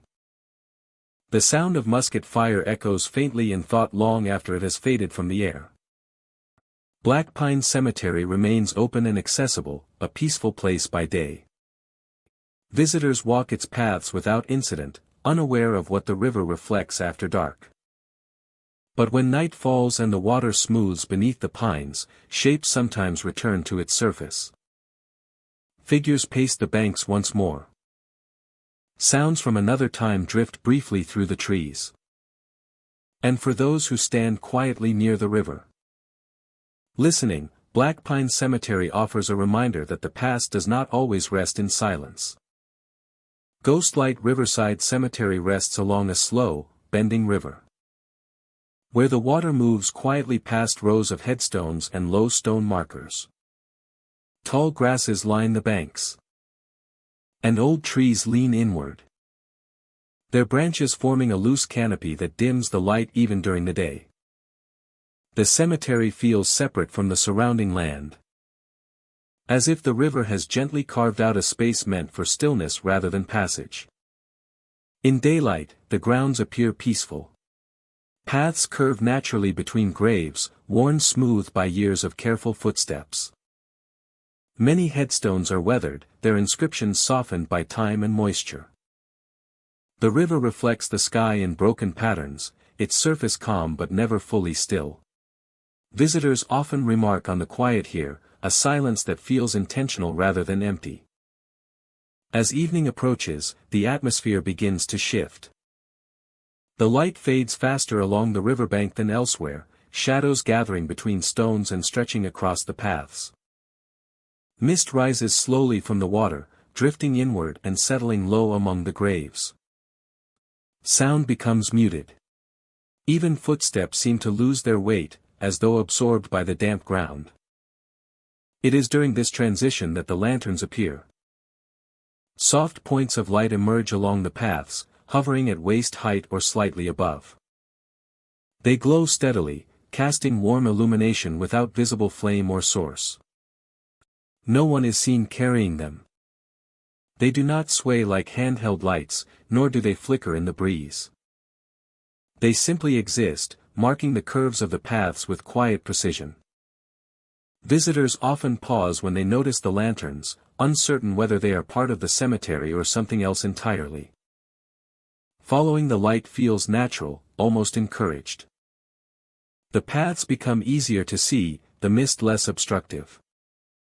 Yet the lanterns never lead directly out. They guide movement deeper into the grounds, looping gently between older sections of the cemetery. As darkness settles fully, figures begin to appear. They stand silently among the graves, motionless and upright, their forms pale against the shadowed stones. Some appear close, others farther away, partially obscured by mist and tree trunks. They do not approach or retreat. They do not acknowledge one another. Their presence feels calm, deliberate, as if standing watch rather than seeking attention. Those who notice the figures often experience a quiet tension rather than fear. The instinct is not to flee, but to remain still. Looking directly at the figures causes their outlines to soften, blending with fog until they become difficult to distinguish. Looking away allows them to reappear moments later in a slightly different position. Pale faces are sometimes seen within the mist itself. They emerge briefly between lantern light and shadow, close enough to register features before fading again. The faces are expressionless, neither welcoming nor hostile. They appear suspended, as if the mist itself is forming them for a moment before releasing them back into the air. Visitors report feeling watched, though not threatened. The sensation is gentle but persistent, like awareness rather than scrutiny. Attempts to photograph the faces or figures often fail. Images capture only mist, blurred light, or empty space where something was clearly seen moments before. Historical records of Ghostlight Riverside Cemetery are incomplete. Established generations ago, the cemetery expanded gradually along the riverbank, adapting to floods and shifting ground. Some graves were relocated over time. Others were lost entirely when the river changed course. Sections of the cemetery now appear unmarked, though local caretakers insist burials remain beneath the surface. According to long-held belief, the lanterns began appearing after a particularly severe flood erased several older markers. The lights were first reported guiding visitors away from unstable ground, illuminating safe paths through the mist. Over time, their behavior changed, becoming less directional and more ambient, as though maintaining the memory of pathways rather than enforcing them. Visitors who remain after nightfall often report subtle distortions of time. Minutes pass unnoticed. Conversations feel distant, even when spoken aloud. The river sounds louder, more present, while everything else recedes. Some describe the sensation of standing within a preserved moment, held gently in place. One visitor described walking along a lantern-lit path near the river. When he noticed several figures standing evenly spaced between graves. As he moved, the lanterns adjusted their glow slightly, keeping the path illuminated while leaving the figures in shadow. He felt no urge to run, only to observe quietly until the moment passed. Another account tells of a visitor who attempted to leave after becoming unsettled. The lanterns continued to light the paths, but the exit felt distant, curving subtly away. Only after sitting on a bench and remaining still did the mist thin and the original route become visible again. Caretakers advise visitors to leave before dusk, though no official warnings mention the lanterns or figures directly. They explain that the cemetery changes character at night, becoming more reflective, more inward. Those who respect its rhythm are rarely disturbed. As dawn approaches, the lanterns fade one by one, their glow dissolving into the early light. The mist lifts from the river, retreating slowly back toward the water. Figures vanish without movement, leaving the grounds empty and quiet once more. By morning, Ghostlight Riverside Cemetery appears unchanged. Paths are clear. Headstones stand still. The river flows calmly beside them. Visitors arriving at sunrise often sense nothing unusual, unaware of what unfolds there after dark. Those who experience the cemetery at night carry a lasting impression. Not fear, but awareness. The understanding that memory does not always rest silently. That light can exist without source, and presence without form. Ghostlight Riverside Cemetery does not announce itself as haunted. It does not seek attention. It simply reveals itself under the right conditions.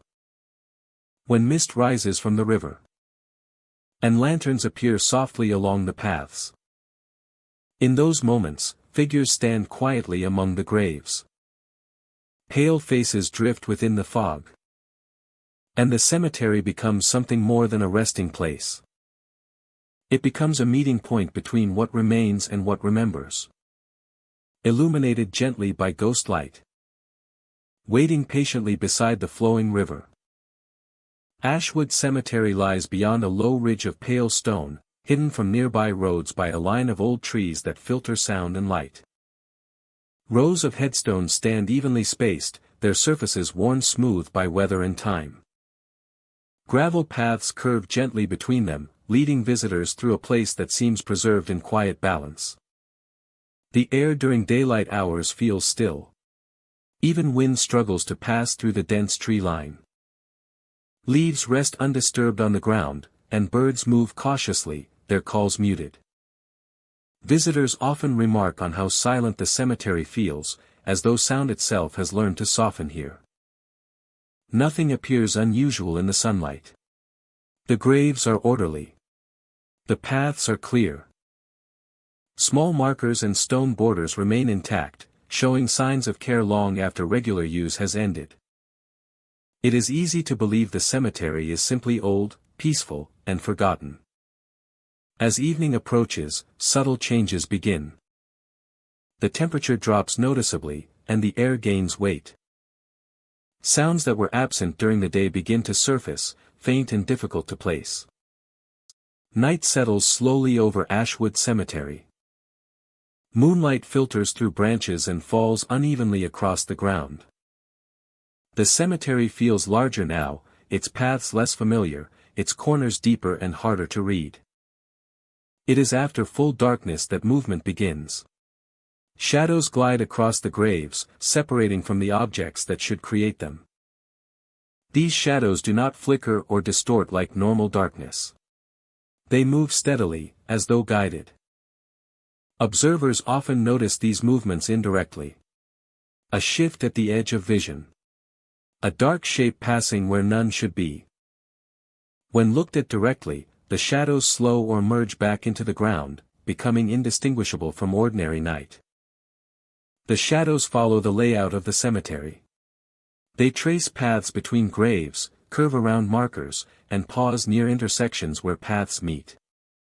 Alongside the shadows, sound returns to Ashwood Cemetery. Footsteps echo along the empty paths, clear and deliberate. The sound matches the rhythm of walking, measured and unhurried. These footsteps never appear rushed. They do not approach suddenly or retreat quickly. Instead, they remain just far enough behind to be heard but never seen.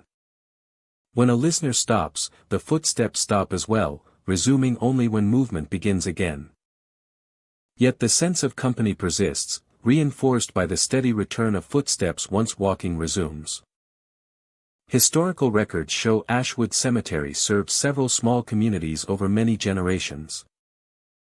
Funerals were frequent, and the paths were well traveled at all hours.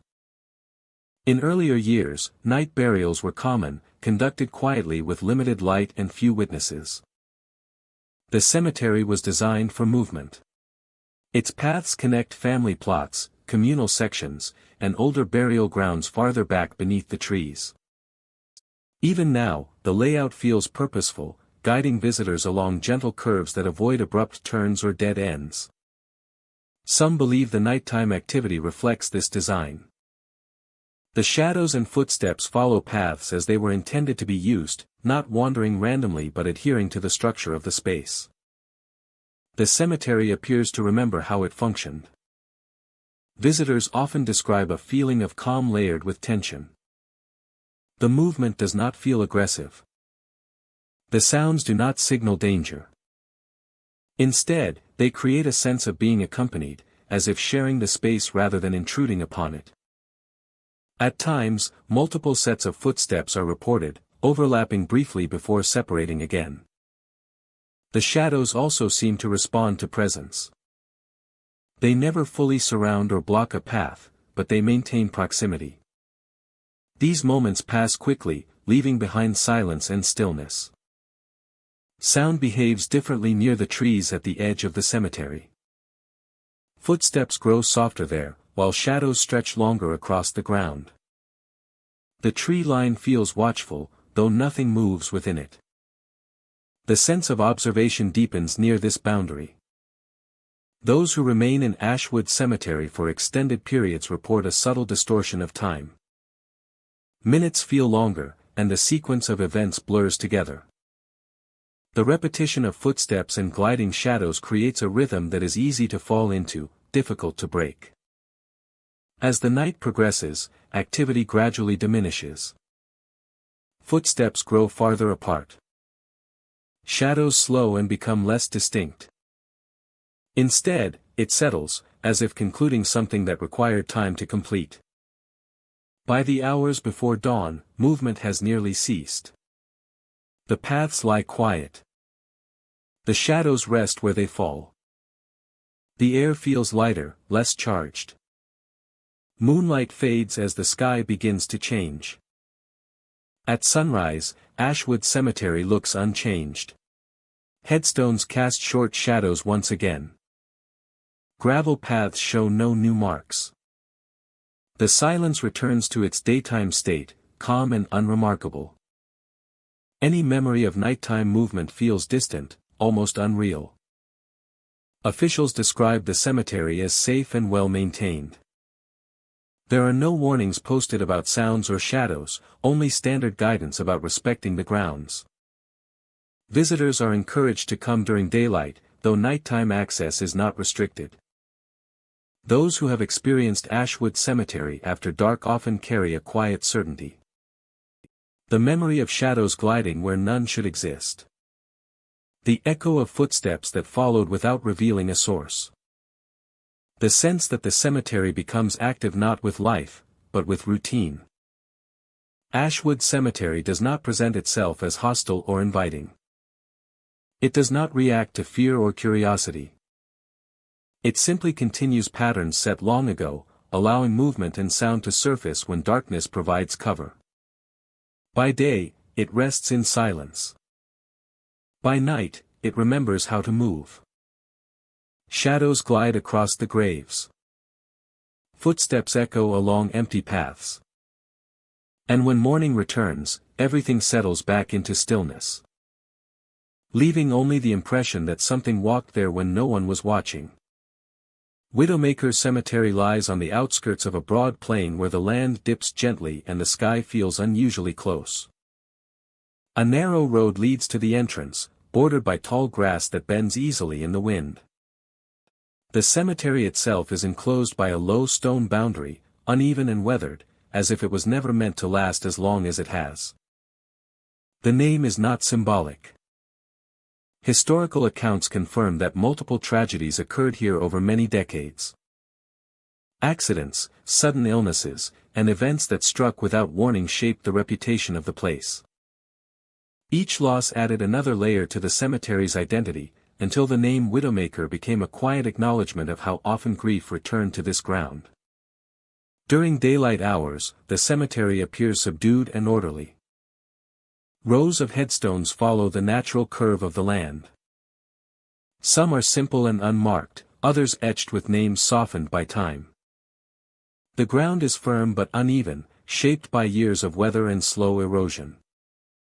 Wind passes freely through the open space, carrying the distant sounds of the surrounding fields. There is a sense of exposure here.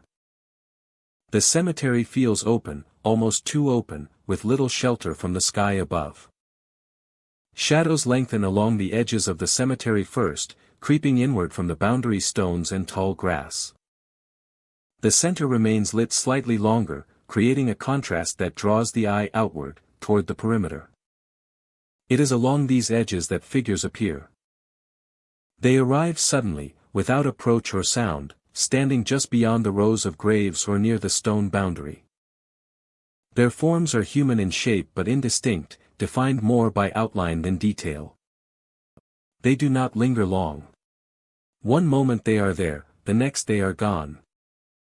Witnesses often describe the shock of the appearance rather than fear. The figures do not threaten or move quickly. They stand still, as if observing, then fade just as abruptly as they arrived. Their presence feels brief but deliberate, as though timed rather than accidental. These sightings are most common near dusk. As light dims and the landscape loses contrast, the figures become easier to notice against the shifting shadows. With the figures come the sounds. Distant cries drift across the cemetery, carried lightly by the air. They are faint and uneven, rising and falling without forming clear words. The sound feels far away, as if originating beyond the visible horizon, yet it settles over the graves with unmistakable presence. Alongside the cries is something more unsettling. Faint laughter, soft and brief, echoes intermittently through the space. It is not loud or sharp. It does not feel mocking. Instead, it carries a hollow quality, like sound remembered rather than produced. The laughter fades quickly, leaving silence behind. The combination of these sounds creates confusion rather than fear. Crying and laughter overlap in ways that feel out of place, challenging expectations of emotion. Visitors often struggle to describe the effect, noting that it feels deeply human yet disconnected from any visible source. Researchers have proposed several explanations. Sound can travel long distances across open land, especially in the cooling air of evening. Wind patterns may carry voices from far away. The brain, primed by the cemeteria's reputation, may interpret ambiguous sounds as something more specific. Yet these explanations fail to account for the consistency of reports. The figures appear in similar locations. The sounds follow similar patterns. The cries and laughter never overlap directly, instead alternating unpredictably. The experience repeats itself across seasons and years. Those who remain in the cemetery after nightfall often describe heightened awareness. Every movement feels amplified. The sound of clothing brushing against skin becomes noticeable. Breathing feels louder. The open space that felt calm during the day now feels charged, as though holding attention rather than releasing it. Despite this, no direct harm has ever been reported. No one has been touched. No one has been chased. The figures do not approach. The sounds do not escalate. The figures do not approach. The sounds do not escalate. Widowmaker Cemetery allows observation but maintains distance, as if enforcing an unspoken boundary.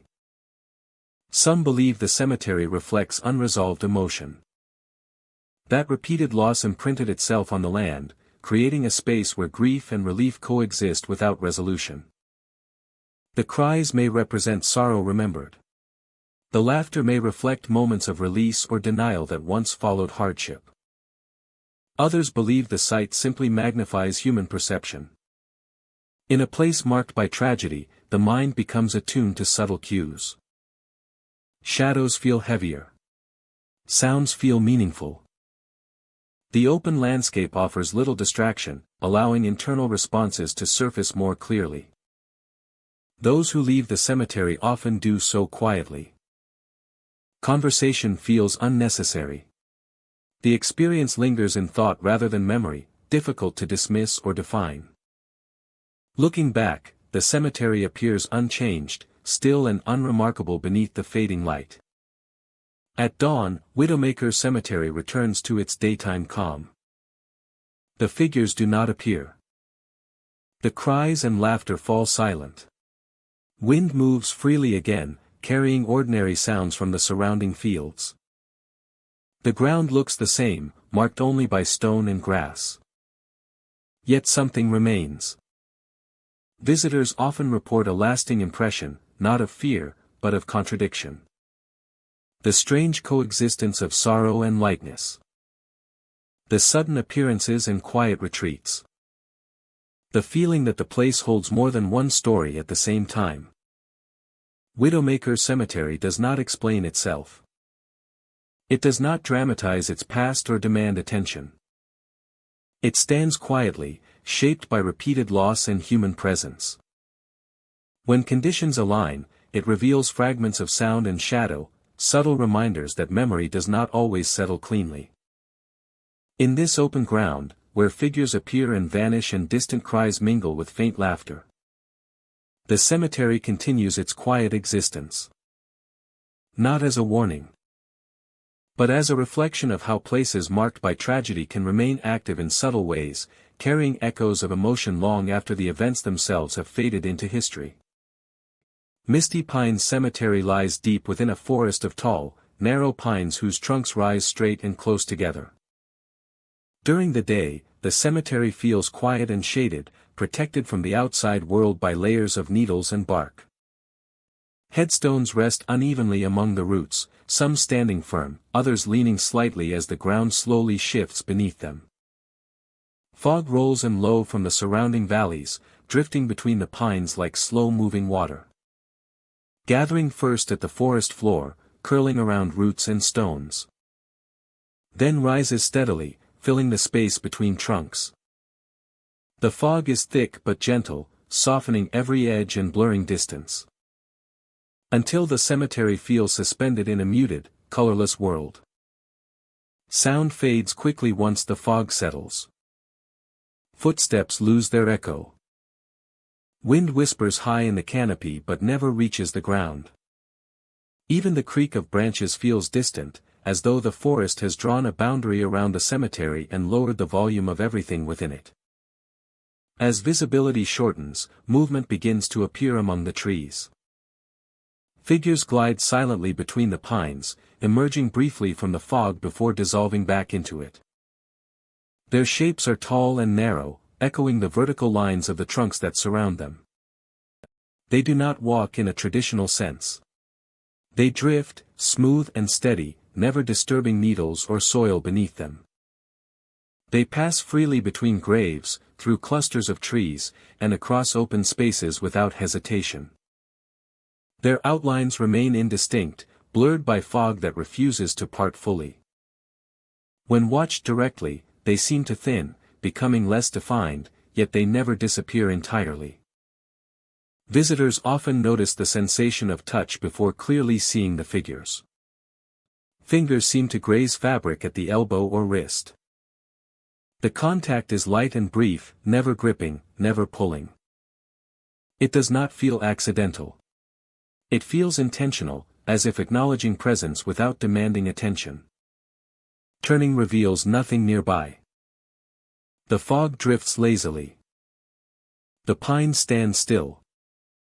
Yet the certainty of contact remains, leaving behind a faint chill that lingers longer than expected. As visitors move deeper into the cemetery, the figures appear more frequently.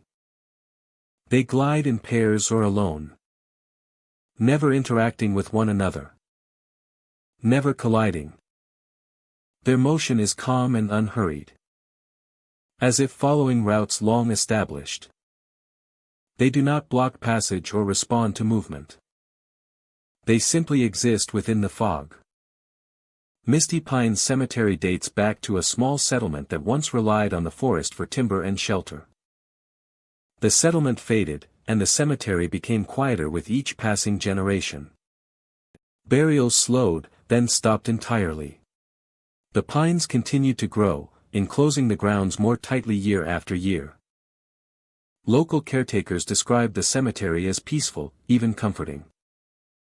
There are no records of unrest or disturbance tied to the site. The experiences reported by nighttime visitors appear connected more to atmosphere than history, shaped by fog, forest, and silence. As night deepens, the fog thickens further, rising to shoulder height in some places. Headstones become silhouettes. Paths blur into pale streaks of ground. The figures glide closer, though still maintaining distance, passing just beyond clear sight. A brush against the forearm. A light touch at the back of the hand. The contact feels careful, almost respectful, as if observing boundaries that remain unspoken. Those who stop walking notice a change. The touches fade. The figures slow or pause, remaining partially visible among the trees. The fog settles briefly, and the forest feels balanced, waiting. When movement resumes, the activity returns. The figures glide again. The touches pass once more. The cemetery seems responsive, not reactive, acknowledging motion without attempting to influence it. Despite the unusual experiences, fear rarely dominates. The atmosphere does not feel threatening. The forest and cemetery feel aware, not hostile. Visitors often find themselves lowering their voices instinctively, moving with care, as though stepping into a space that values quiet presence. Attempts to document the figures have produced limited results. Photographs capture fog and dark vertical shapes that align easily with tree trunks. Video footage shows drifting mist with occasional movement that defies clear explanation. Audio recordings reveal only ambient forest sounds, unchanged by the visual activity. Scientific explanations suggest temperature differences, moisture density, and low light conditions create visual distortions and physical sensations. These factors account for parts of the experience, but not its consistency or its timing. As the night approaches its quietest hours, the activity begins to lessen. The figures glide less frequently, appearing farther apart. The sensation of touch fades gradually, leaving only cool air and stillness. The fog begins to thin, lifting slowly toward the canopy. By early morning, Misty Pines Cemetery appears unchanged. Fog lingers in shallow pockets between trees, but the paths are visible again. Headstones stand quietly among roots and needles. No figures remain. No sensation follows.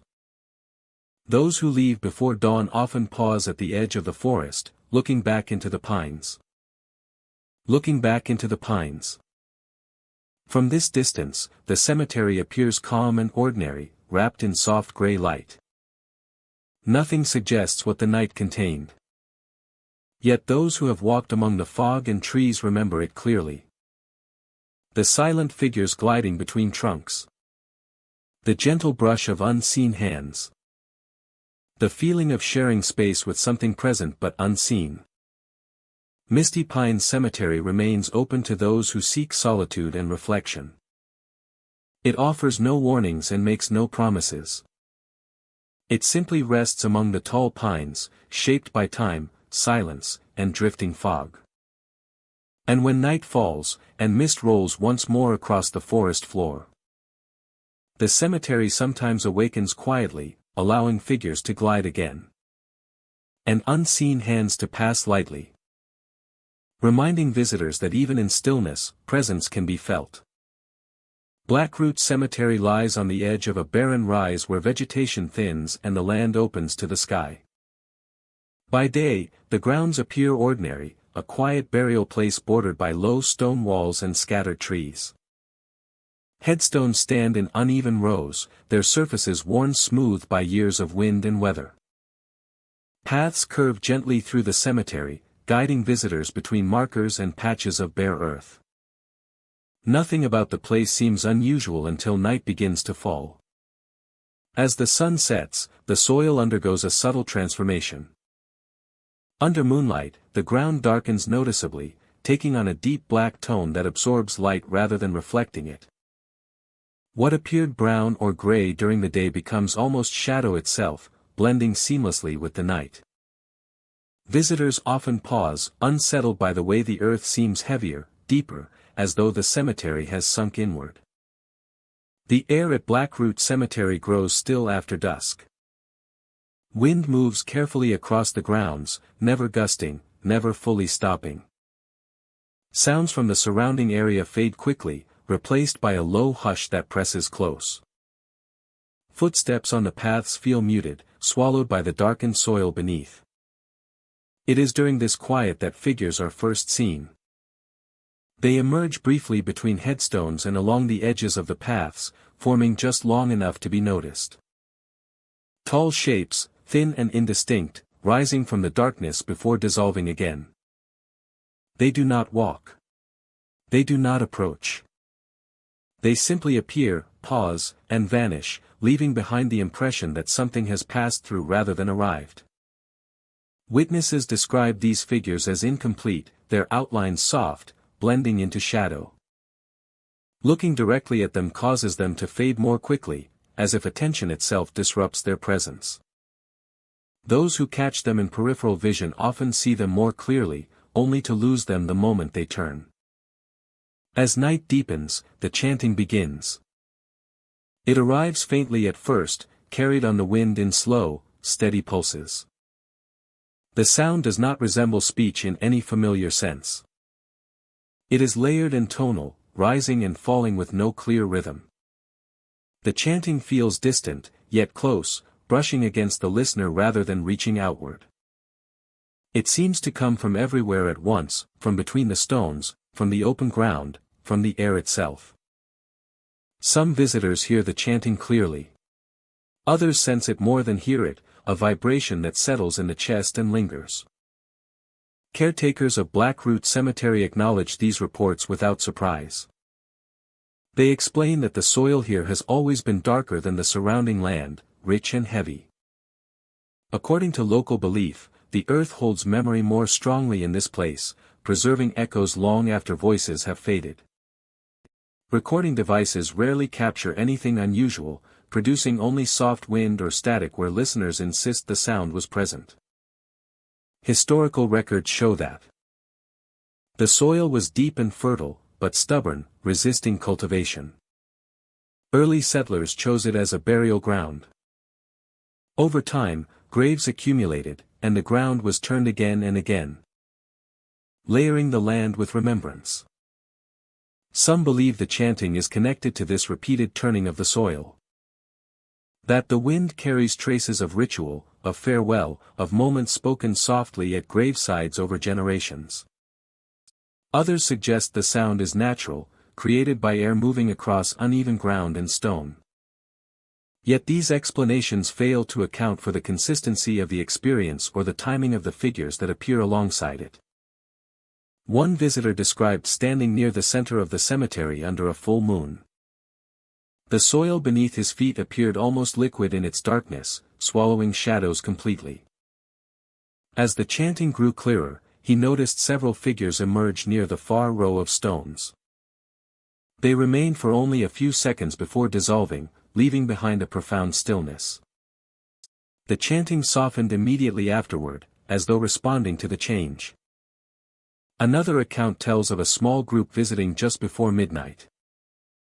As clouds passed over the moon, the ground darkened further, and the chanting seemed to deepen in tone.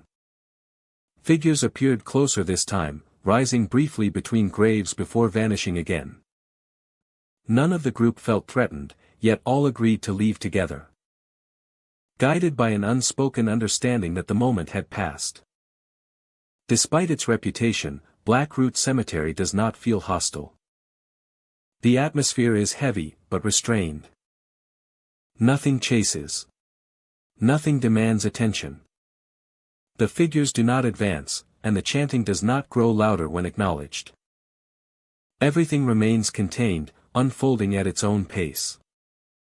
Visitors who remain late often report unusual dreams afterward.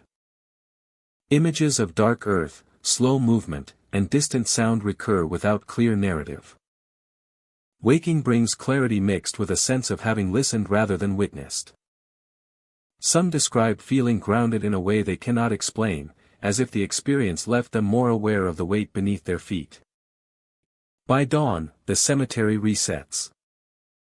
The soil lightens, returning to its familiar tone. The chanting fades completely with the morning breeze. No figures remain among the stones. Paths reappear clearly, their curves easy to follow. The cemetery looks peaceful, unchanged, offering no sign of what unfolded hours earlier. Those who visit Blackroot Cemetery during daylight often sense nothing unusual. Birds return. Wind moves freely. The ground feels firm and ordinary. Only those who have seen it under moonlight carry the memory of its darker aspect. Blackroot Cemetery exists in contrast. Day and night. Light and shadow. Sound and silence. Under the moon, the soil turns black, figures rise briefly from the edges of sight, and chanting drifts across the grounds like memory carried on the wind. It is not a place of danger, but of depth. A reminder that the earth beneath us holds more than we see. That sound can linger without a source, and presence can appear without form. Blackroot Cemetery does not announce itself. When night falls and the wind moves just right, it reveals a quiet rhythm shaped by soil, shadow, and time. For those who listen without fear, it offers a moment of reflection. A reminder that even in stillness, the ground remembers, and sometimes, it speaks. Hollowbrook Cemetery rests in a narrow valley where the land dips gently and trees grow close together, forming a natural enclosure. A small creek winds through the center of the grounds. Its water clear and steady as it passes beneath old wooden bridges. By day, the cemetery feels calm and contained, shaped by flowing water and quiet stone. Headstones line both sides of the creek, arranged carefully along the banks and rising slightly up the surrounding slopes. Some markers lean with age, their inscriptions softened by moss and time. Others remain upright and precise, their edges worn smooth by decades of rain and wind.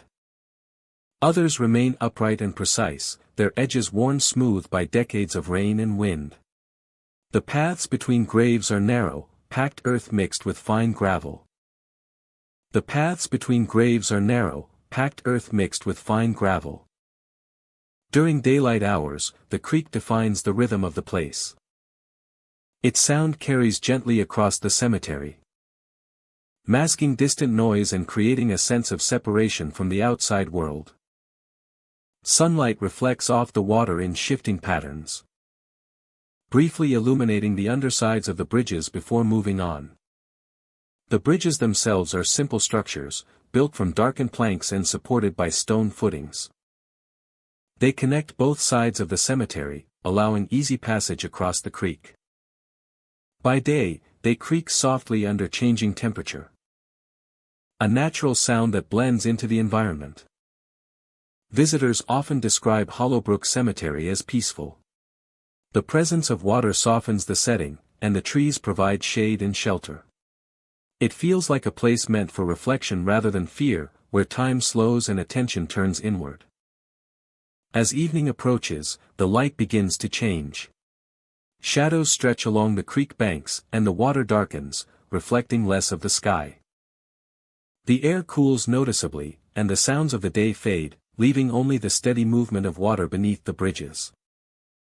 At night, Hollowbrook Cemetery becomes more difficult to read. Moonlight filters through the trees in narrow bands, leaving much of the ground in shadow. The creek appears deeper, its surface reflecting fragmented pieces of light. The bridges stand out as darker shapes, their outlines sharp against the water below. It is along the creek banks that figures are most often reported. They appear as upright shapes moving slowly beside the water, following its curves with deliberate pace. Their forms resemble people, but lack detail, defined more by movement than by features. These figures do not disturb the creek as they pass. The water remains smooth, unbroken by ripples or splashes. When attention focuses directly on them, they tend to fade into shadow or slip behind trees, leaving only the sound of water behind. The movement feels purposeful rather than random. They trace familiar routes along the banks, pausing near bends where the creek widens or slows. Their pace never changes, and they do not acknowledge observers. They appear absorbed in their own routine. The bridges play a central role in the experiences reported after dark. Visitors hear footsteps crossing the wooden planks, clear and measured.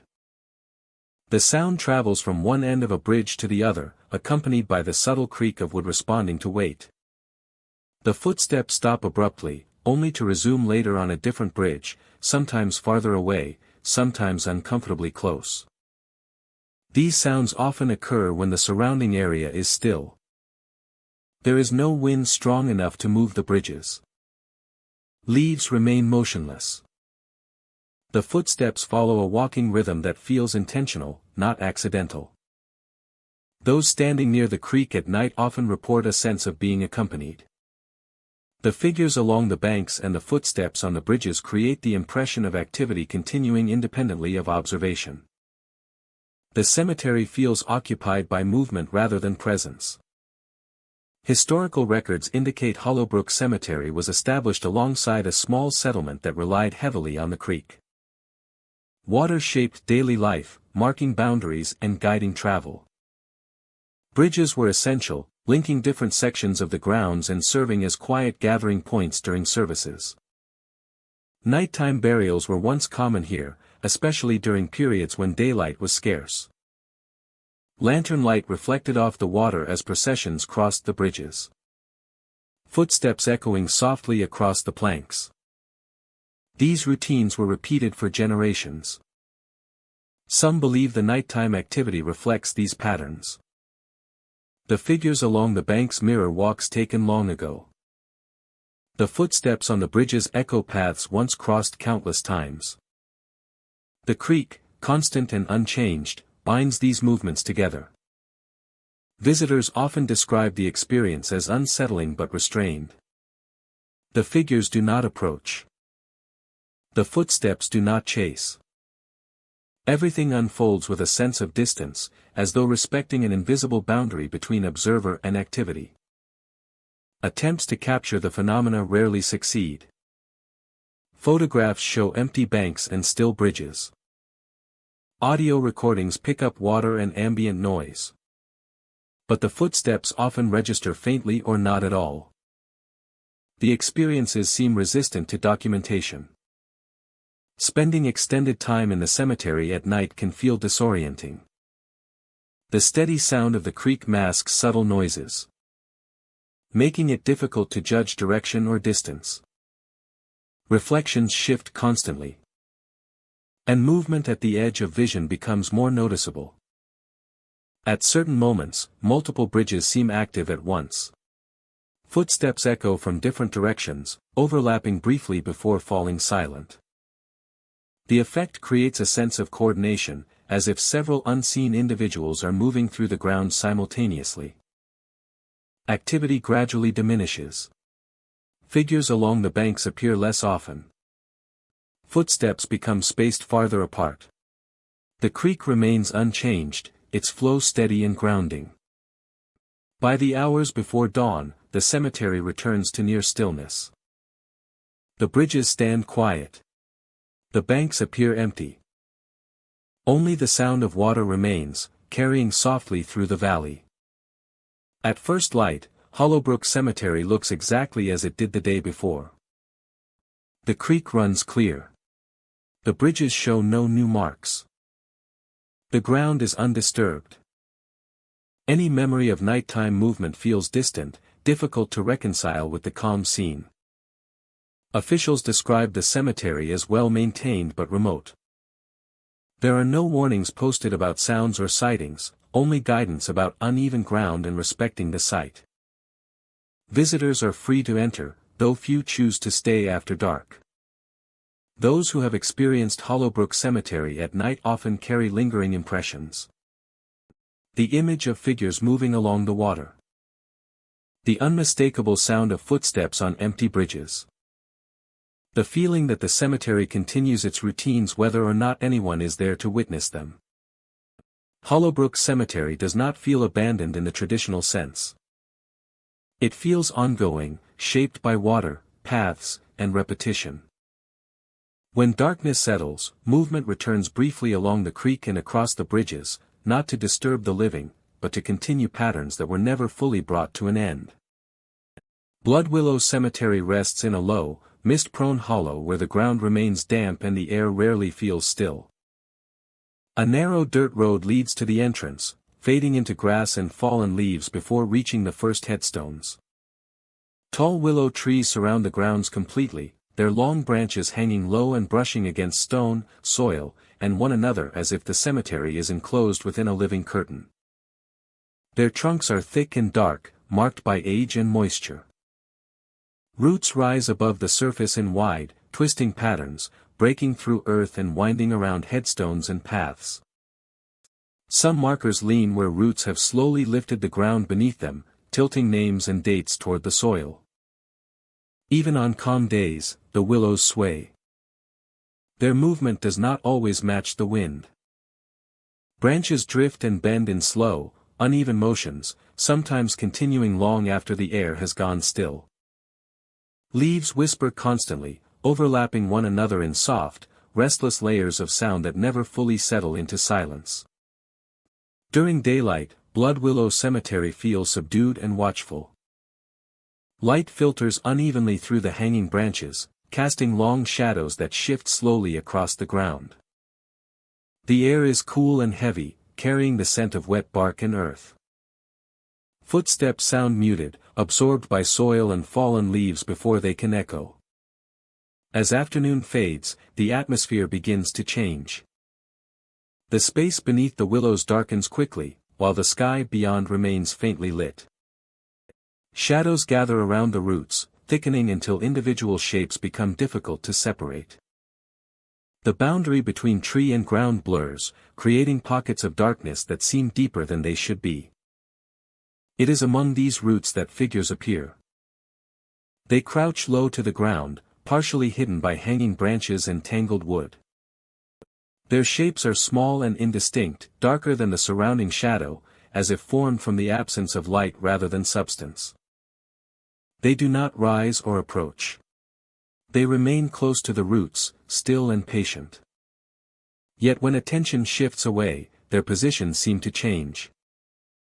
A shape seen beneath one tree may later appear closer to another. The movement is subtle and silent, never accompanied by sound or disturbance of leaves or soil. Visitors often describe a feeling of being watched from below. Not threatened, but noticed. The sensation is strongest near the oldest trees, where roots are thickest and most exposed. Standing still beneath these willows heightens awareness, as if the ground itself is attentive. Night brings sound to Blood Willow Cemetery. Whispers drift softly through the air, threading between branches and stones. They are low and indistinct, never forming clear words. Instead, they resemble fragments of conversation, overlapping and fading before meaning can take shape. Alongside the whispers comes soft laughter. It is faint and brief, carrying a lightness that contrasts with the heavy atmosphere. The sound is never sharp or loud. It rises gently, then disappears, leaving behind a quiet that feels slightly altered by its presence. These sounds seem tied to the trees. Moving away from the roots often causes the whispers to fade, only to return when stepping back into the shade of hanging branches. Despite the experiences reported, fear is uncommon. Most visitors describe curiosity mixed with unease rather than panic. The figures do not threaten. The sounds do not escalate. The cemetery feels occupied, but not hostile, as if something remains present without intent to intrude. Willow branches can create unusual acoustics as they move and brush against one another. Wind passing through dense leaves may produce tones resembling voices. Small animals moving through root systems can create the illusion of shifting shapes. Yet these explanations struggle to account for the consistency of the experiences. The figures appear only after dusk. The whispers and laughter follow similar patterns each night. The willows sway even when surrounding trees remain still. Willow trees are known to thrive near water and burial grounds, drawing nutrients from deep soil layers. Over time, they may have absorbed more than moisture, retaining impressions of those laid to rest beneath them. The crouching figures may represent echoes of presence rather than distinct beings. Others suggest the cemetery exists in a state of overlap. Not fully bound to the present, not entirely removed from the past. The whispers and laughter may be fragments of emotion rather than voices, preserved by the environment and released under certain conditions. Those who stay late into the night often report vivid dreams afterward. Dreams of standing beneath low branches. Of listening without seeing. Of quiet companionship felt rather than spoken. Upon waking, many feel contemplative, as though the experience lingered beneath conscious thought. As dawn approaches, the activity fades. The figures among the roots vanish with the retreating darkness. The whispers dissolve into birdsong and rustling leaves. The laughter disappears completely. Morning light reveals only trees, stones, and damp ground. Blood Willow Cemetery returns to stillness. The willows continue to sway gently, their branches brushing against one another. Their roots remain exposed and unmoving. The graves rest quietly beneath layers of earth and shadow. Yet those who leave often carry a lasting impression. Not fear, but awareness. A sense that the cemetery is not empty, even in silence. That presence does not always require form or voice. That memory can settle into land and grow alongside living roots. Blood Willow Cemetery does not demand belief or explanation. It offers subtle movement, quiet sound, and the feeling of being observed without judgment. Beneath swaying branches and among tangled roots, it remains a place where the boundary between absence and presence feels thin. In the soft whispers, the brief laughter, and the crouching shapes that fade with the night, the cemetery continues its quiet existence. Holding what was left behind. And releasing it gently. One subtle moment at a time. Phantom Creek Cemetery lies in a low bend of land where a narrow stream cuts quietly through stone and soil. By day, the grounds feel modest and calm. Weathered headstones stand in uneven rows. Paths wind gently between plots, following the natural curve of the creek. Tall grasses grow freely at the edges, and old trees lean inward, their branches framing the space with patient stillness. As daylight fades, the character of the cemetery begins to shift. Mist gathers first near the creek, rising slowly as the air cools. Shadows deepen between the stones, and the water darkens until it reflects only fragments of sky. Sound becomes subdued. Even the creek seems to flow more quietly, as though the valley itself is settling into expectation. When night fully arrives, lanterns begin to appear along the paths.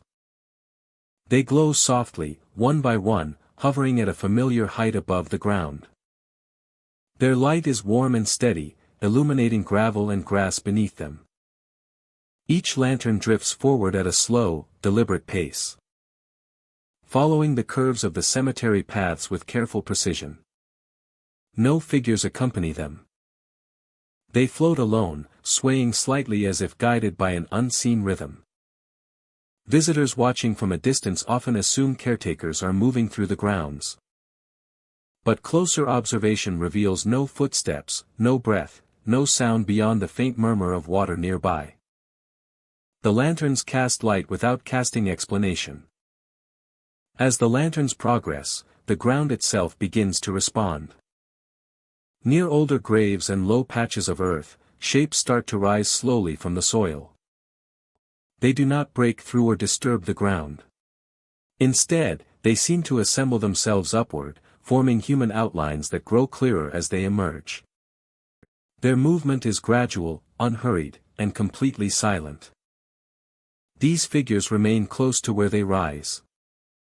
Some stand near headstones. Others linger beside the creek or along the edges of paths. They do not interact with one another. They do not acknowledge the lanterns drifting past them. They simply stand, upright and still, as if waiting. Ordinary shadows stretch from trees and stones as expected. But others detach, sliding across the ground independently. These shadows glide between graves, crossing paths and climbing low stone edges without regard for light sources. They move with intention, following routes that do not align with the lanterns or the moon. Some shadows gather briefly near the figures, pooling at their feet before drifting away again. Others move alone, tracing slow arcs across open ground. They do not flicker or waver.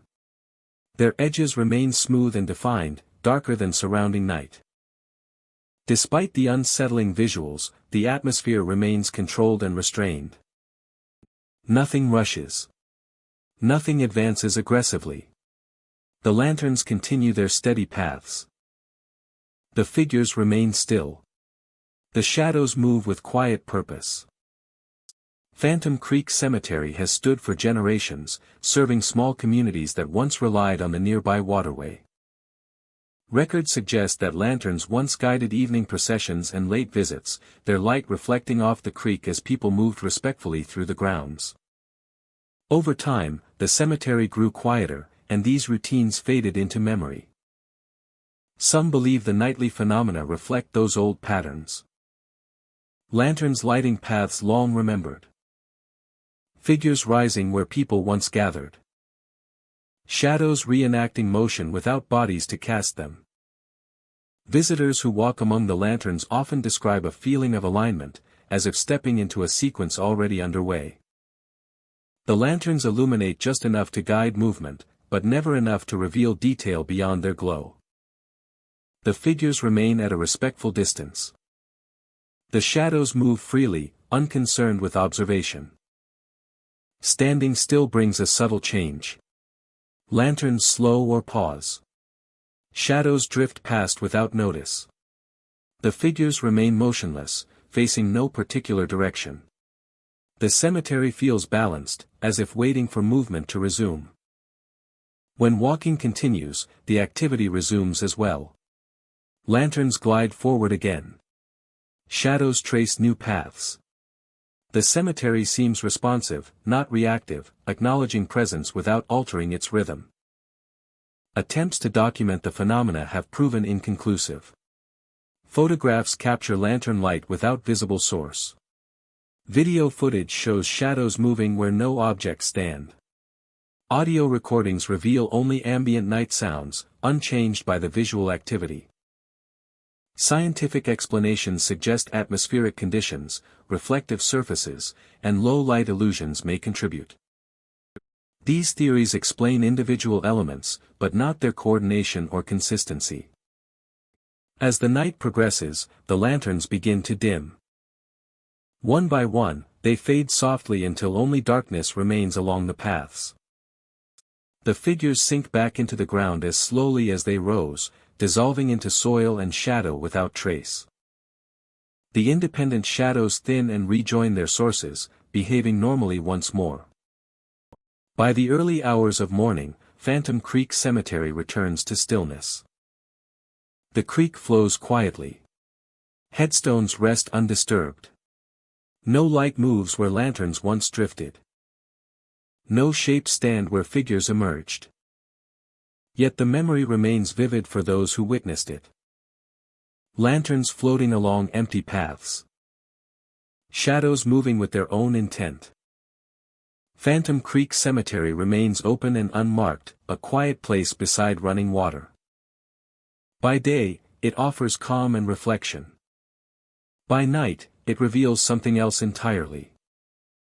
And when darkness settles and the creek reflects only fragments of sky, the cemetery sometimes resumes its silent routine, allowing light, form, and shadow to move once more. Reminding visitors that even in places of rest, motion can return without warning. Darkwater Riverside Cemetery lies along a broad, slow-moving river, where the water presses quietly against the shore, reshaping the land a little more each year. Tall reeds line the banks, and old trees lean toward the current, their branches hanging low over the graves. The cemetery stretches unevenly along the river, its paths winding between stones that seem to drift closer to the water with time. By day, the grounds appear solemn but unremarkable. Headstones stand in careful rows near the higher ground, while older markers sit closer to the river, worn smooth by weather and flood. The river reflects the sky in muted tones, carrying leaves and silk past the resting place in an endless, unhurried flow. Visitors often describe a quiet heaviness here, a sense that the land is listening. As evening approaches, Darkwater Riverside Cemetery begins to change. Light fades unevenly, dimming first along the riverbank. Mist rises slowly from the water, rolling across the lower graves and spilling gently onto the paths. Sounds from the outside world soften and then disappear, replaced by the steady movement of the river and the faint creak of trees settling in the cooling air. It is after dusk that the cemetery reveals its reputation. Figures rise silently along the riverbanks, emerging from the mist in slow, deliberate motions. Emerging from the mist in slow, deliberate motions. They appear pale and upright, their forms taking shape where water meets land. They appear pale and upright, their forms taking shape where water meets land. Some stand close to the edge, others farther back among the stones. Some stand close to the edge, others farther back among the stones. They do not step forward. They do not retreat. They simply stand, as if placed there by the river itself. They do not step forward. They do not retreat. They simply stand, as if placed there by the river itself. Those who witness the figures describe a strange stillness accompanying their appearance. The air feels heavier, as though sound struggles to move. Looking directly at the figures causes their outlines to soften, blending with fog and shadow until they seem barely present. When attention shifts, they become clearer again, standing where moments ago there was nothing. Lanterns soon follow. Soft lights appear among the graves, floating gently above the ground. Their glow is warm and steady, illuminating headstones, names, and worn paths. Without revealing any source. The lanterns drift slowly, weaving between markers and along the curves of the cemetery paths. They never collide, never rush, and never flicker, as if guided by an unseen rhythm. Visitors often find themselves walking beneath these lights without realizing it. The lanterns seem to offer guidance, brightening just enough to show the way forward while leaving the surrounding darkness untouched.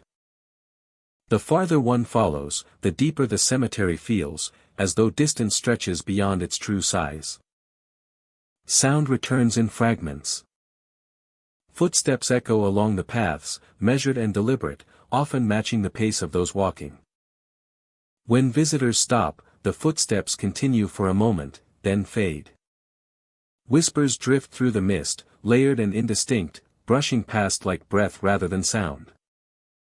Occasionally, faint laughter rises from somewhere between the graves, soft and distant, never sharp or mocking, but deeply unsettling in its calm familiarity. The sounds seem to follow rather than lead. Turning corners does not escape them. The paths curve gently, sometimes looping back on themselves, sometimes leading closer to the river without warning. Visitors report feeling guided, not forcefully, but persistently, as though the cemetery itself is encouraging movement deeper into its grounds. Some claim the river plays an active role. According to these accounts, the water shifts subtly during the night, its current pressing closer to the graves. Its current pressing closer to the graves. The riverbank appears altered, its edge reshaped just enough to change familiar landmarks. Reflections in the water show movement not seen on land, figures standing where none can be found when looking away from the surface. Local caretakers speak quietly of the river as a carrier. Over generations, floods have washed away markers, rearranged plots, and erased boundaries. The river has taken names and dates, leaving only impressions behind. According to long-held belief, what the river takes, it also carries, moving memory along its banks rather than letting it rest. Visitors who remain after midnight often describe a heightened awareness of motion. Lanterns drift more frequently. Figures along the riverbank seem closer together, evenly spaced as though aligned with the flow. The sound of water grows louder, filling the space between whispers and footsteps until it feels like the dominant presence. One visitor described standing near the edge of the river, as several figures rose from the mist nearby. Lanterns hovered above the water, their reflections stretching and bending with the current. Footsteps followed behind him along the path, while faint laughter drifted ahead. He felt no urge to run, only a deep sense of being surrounded by movement without direction. Another account tells of a pair who attempted to leave together. As they walked, the lanterns shifted position, lighting paths that curved away from the exit. The river sounded closer than before, its flow pressing against the bank with greater force. Only when they stopped, sat quietly, and waited did the sounds begin to fade and the original path reappear. Despite its reputation, Darkwater Riverside Cemetery does not feel aggressive. The atmosphere is intense, but controlled. Nothing lunges or chases.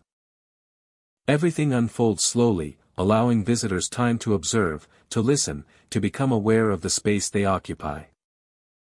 Fear arises not from threat, but from the realization of being noticed. As dawn approaches, the cemetery begins to release its hold. Lanterns dim and vanish one by one. Figures along the riverbanks dissolve into mist, leaving the shoreline empty. Whispers fade into the sound of water alone. Footsteps cease, and the paths settle into stillness. The river resumes its familiar rhythm, calm and unremarkable. By morning, Darkwater Riverside Cemetery appears unchanged. Headstones stand quietly. Paths are clear. The river flows as it always has. Visitors arriving in daylight often sense nothing unusual, unaware of the movement and sound that filled the grounds hours earlier.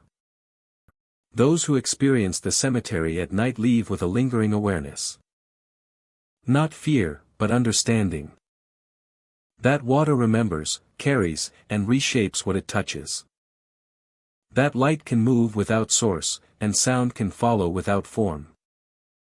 Darkwater Riverside Cemetery is often called the most haunted of all, not because it overwhelms, but because it feels complete. Figures rise, lanterns drift, and sound fills the air with quiet intention. The river shifts gently, carrying memory along its banks, guiding what remains without urgency. When night falls and mist gathers over the water, the cemetery awakens. It listens. It moves. And for those who walk its paths, it offers a rare glimpse into a place where memory flows as steadily as the river itself, never stopping, never fully letting go. Thank you, my dear friend, for walking with me tonight through the haunted riverside cemeteries of Mississippi. These cemeteries may seem quiet by day, but by night they are alive with shadows, whispers, and spirits that refuse to rest. If you ever wander along a riverside cemetery at night, and fog drifts low, or shadows move among the graves, or lanterns appear floating along the paths, remember this. Not every shadow is harmless. Not every path is safe. And not every figure belongs to the world of the living. Walk carefully. Keep your lanterns close. And may the spirits of the riverside leave you to step safely back to the world above. Until our next haunted journey, my dear friend.